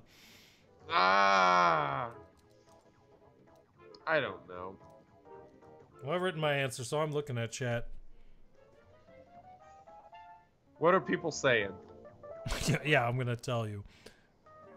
I wrote my answer down. You put B1, I put zombie. And the reason we talked about pronouns is because zombie is a she, not a he. So we'll see. That's the reason I didn't put zombie, is because only we stop his ploy, we fill his vast void. But I guess it is a we. It's from third person talking about the he.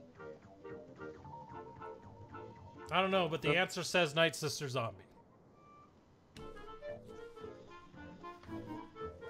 I knew I should have put it. There's no he in there? Alright, let me go back and read it. I'm looking at Tesh in chat now. He says, there is no he in there. It's his. Zombie horde. His equals nihilist. Hordes continue to scurry. You just feel fury. Only we stop his ploy. We fill his vast void. Well, I'm glad I went with my gut despite completely being wrong about the pronouns. Well, I'm sure you're not. I am. God damn it. All right, what's the next question? All right, question 2. A legend of old, an era I was. Many leaders took part, though Whigs was nigh. Before me a mixture with Qui-Gon and Rey. I had a resurgence when Zeta Maul came to play. Ugh.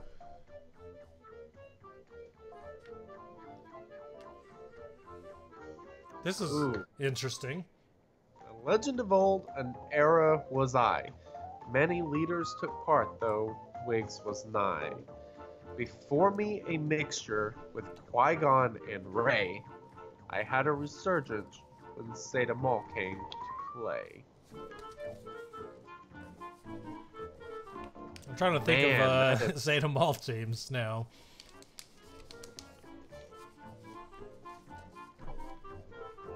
Interesting. Took part, but Wiggs was not.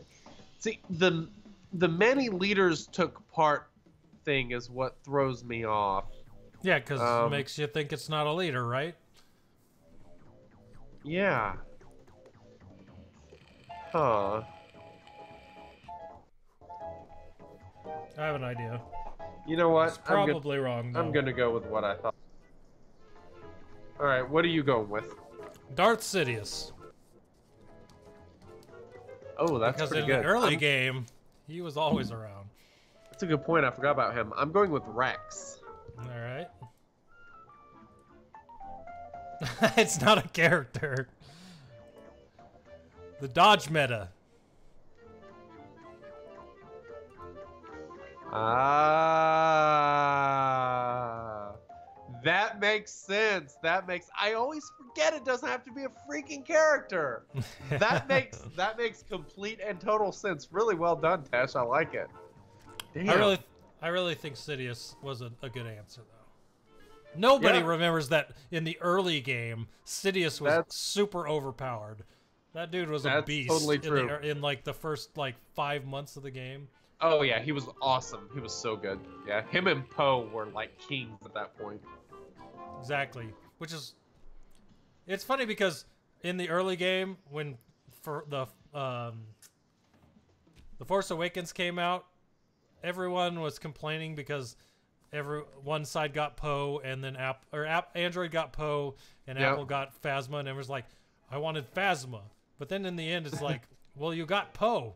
What's wrong with that? He's so good. They've both been really good throughout this game. Kind of crazy. And then if we're taking a trip down memory lane, remember when Apple got Wigs for when ships came out? When Apple got Wigs and his ship, and then Wedge and his ship, and then Android got Biggs and his ship, and everyone was mad because they didn't get the Wedge shards. But in the end, Biggs ended up the better ship. Oh, speaks to the initial reactions of people and how they can sometimes be wrong. No kidding. Indeed. All right, what is question number 3? All right, question number 3. A joke that recurs, but a leader for all. A waste of a Zeta, a pitiful taunt. But I'll make your defense a solid brick wall.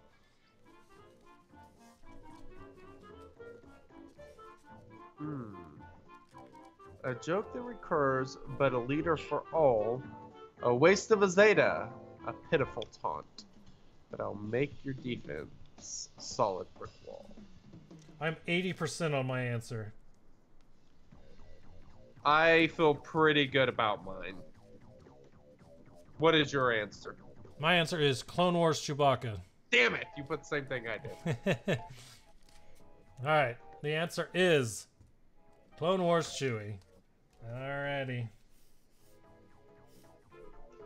Alright, the score is 2-1. Goodnight Punk is up. Alright, question 4. We may not be many, we may not be strong, but amidst neon lights, we put up a great fight. Meet in 3v3, our ranks match those of thee. Alas, even here, we won't last very long. Huh. Interesting.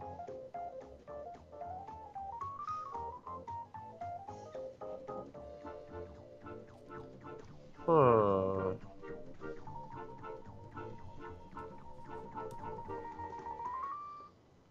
Interesting. I have an answer.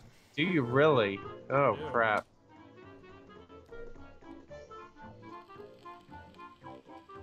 God, I'm trying.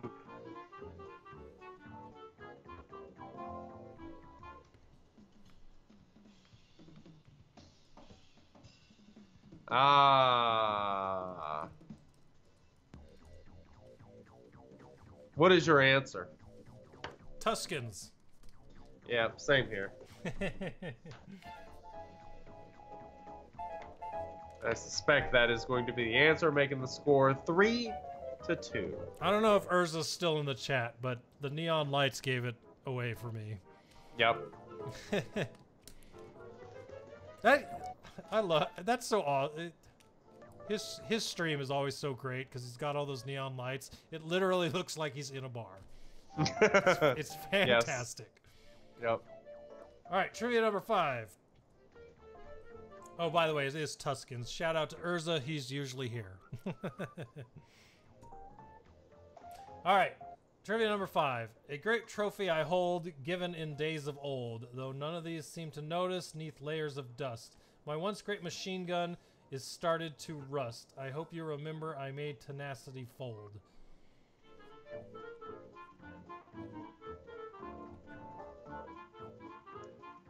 Huh. Interesting. Reread it one more time. A great trophy I hold, given in days of old. Though none seem to notice neath layers of dust, my once great machine gun is starting to rust. I hope you remember I made tenacity fold.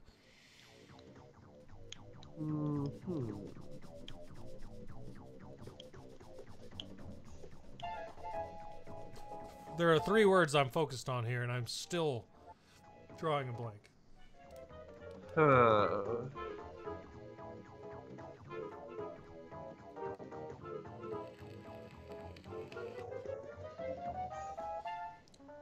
Rough. Roof. Man, the answer that comes to mind I don't think is correct. The one that comes to my mind, I don't think falls into the 3 words that I'm thinking of. Yeah. A great trophy I hold, given in days of old. Though none seems to notice, though none seems to notice neath layers of dust, my once great machine gun is starting to rust. I hope you remember I made tenacity fold. Huh.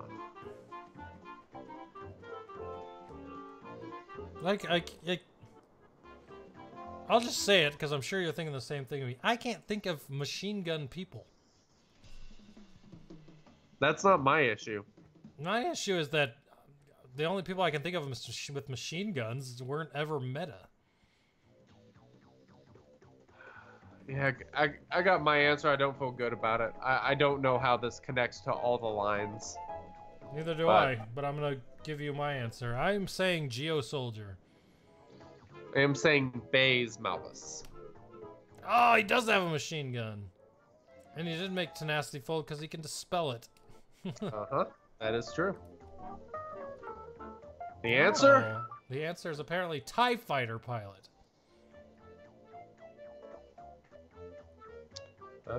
Does he have a machine gun? I got hung up on 3 words that I don't think apply to TIE Fighter pilot. Unless it's he in has the that ship. AoE. He has that AoE. I'm not sure what that's called. Probably related. I think he holds a blaster. Yeah, see, because TIE Fighter pilot does tenacity down, but I'm pretty sure he has a gun, not a machine gun. I think he has, he does. He has buff immunity and tenacity down. He was the first character with tenacity down, I'm pretty sure. Yep. Yeah, that's pretty good. I guess I shouldn't have focused on machine gun and should have focused on tenacity fold. Yeah, no kidding. Well, it was the first 2 lines that I couldn't figure out how to make. Come on! He says speed. You know how fast characters are called machine guns because they go so often? Now it makes sense. Oh, killing me. You know what? Well played. Well played. Well played indeed. Okay. Dang it. All right. What's the next one? Are there any more? Oh, are there any more? Finn, that is the end. So that is the end. think No! I lose again to freaking Goodnight Punk. This is ridiculous. I don't know if that ever landed. Oh, it landed back there. Winner, chicken dinner. Wipe this sorrow and sadness away from my life. Just throw it back in the desk and be done with it. Unbelievable. Good news. I'm not going to make you Zeta anyone. So we never bet on that. There's a reason I don't make bets when it comes to trivia. I don't like losing. Gosh, dang it, man. That sucks. All right. That was pretty good. Good job, Tesh. And if anyone helped you, thanks to anyone that helped Tesh with that. Indeed. I really appreciate it. I love trivia. I mean, I don't know why we started trivia, but that was one of the best ideas ever. It's so fun. Yes, it is very fun. We've been doing it for quite a while now, too. Long time. Yep. Trivia. Indeed. I love you long time. Indeed. We will always love you, trivia. All right. Let me break things down for you real quick.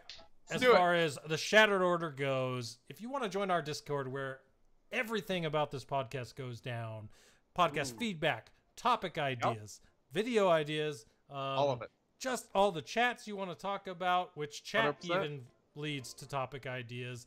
Discord.me/Shattered Order. A lot going on there. And please, please, please go join. We are about to hit the 1K mark. Let me look real quick. I mean, we are fast Those are approaching. big numbers for Discord. I like it. We are fast approaching 1,000 members in our Discord. We are yeah. currently at, let me tell you, Okay. 992 people. So 992 people. We just need 8 Dang. more of you. And I know, Holy crap. I know that there are 8 of you that are not in Discord. I know that number is probably could add 2, 3 zeros onto it. Be right? Maybe not Probably. 3. 2, 3? I don't know. I know some of you aren't in Discord. So discord.me/Shattered Order. Get us over that hump. Keep us going. 100%. Let's keep growing up till we get to the 2,000 mark. Hey. Woo! Very exciting stuff. Come join our Discord. Join us on Twitch if you're a listener to the audio podcast. We stream on Twitch pretty much every Friday unless there's something going on in our lives that we skip Friday. Twitch.com/Shattered Order. Go there, subscribe. It'll send you a message when we go live. Come hang out with us. The live chat is, as the kids say, lit. Right? Oh, it's so lit, man. So lit. Like, so you're missing out. I love that lit chat. All right. So, twitter.com/Shattered Order. And then Patreon. If you want to support the show, go to patreon.com/Shattered Order. We love all of our Patreons, and we always give back to you guys for supporting us. So we appreciate all of you. And the last thing, if you want to send in... Hold on real quick. I do know that there is somebody that I owe a roster review to, a Patreon. Hit me up. Just shoot me a DM and we can discuss that. You should know who you are. If not, I'll look it up next week and hit you up because I don't have stuff in front of me. And remember, we'll be doing giveaways next week, so very exciting stuff. Yes, exactly. Last thing but not least, if you aren't in our Discord, you don't have Discord, and you still want to send feedback, theshatteredorder@gmail.com is our email. We check it daily. I think sometimes the Wink deletes emails before I even see them because me and him are in our emails all the time. So if you have something to say, something to send them to the email. We'll see them immediately, and there you go. So, with that said, one other thing, though. Bonfire.com/do you even mod, bro? Go get your t-shirt. Seriously, I almost join said the club. I was saying shirt, but I almost said shit. So oh yeah, man, go get that shit. That shirt is gonna be lit. All right, lit, totally lit. All right. Well, on that note, we're gonna get out of here, and we will catch you guys next week. Lead us out with a dab. Later. Later, everyone. You've just finished with the Shattered Order podcast. Join us next week for another round.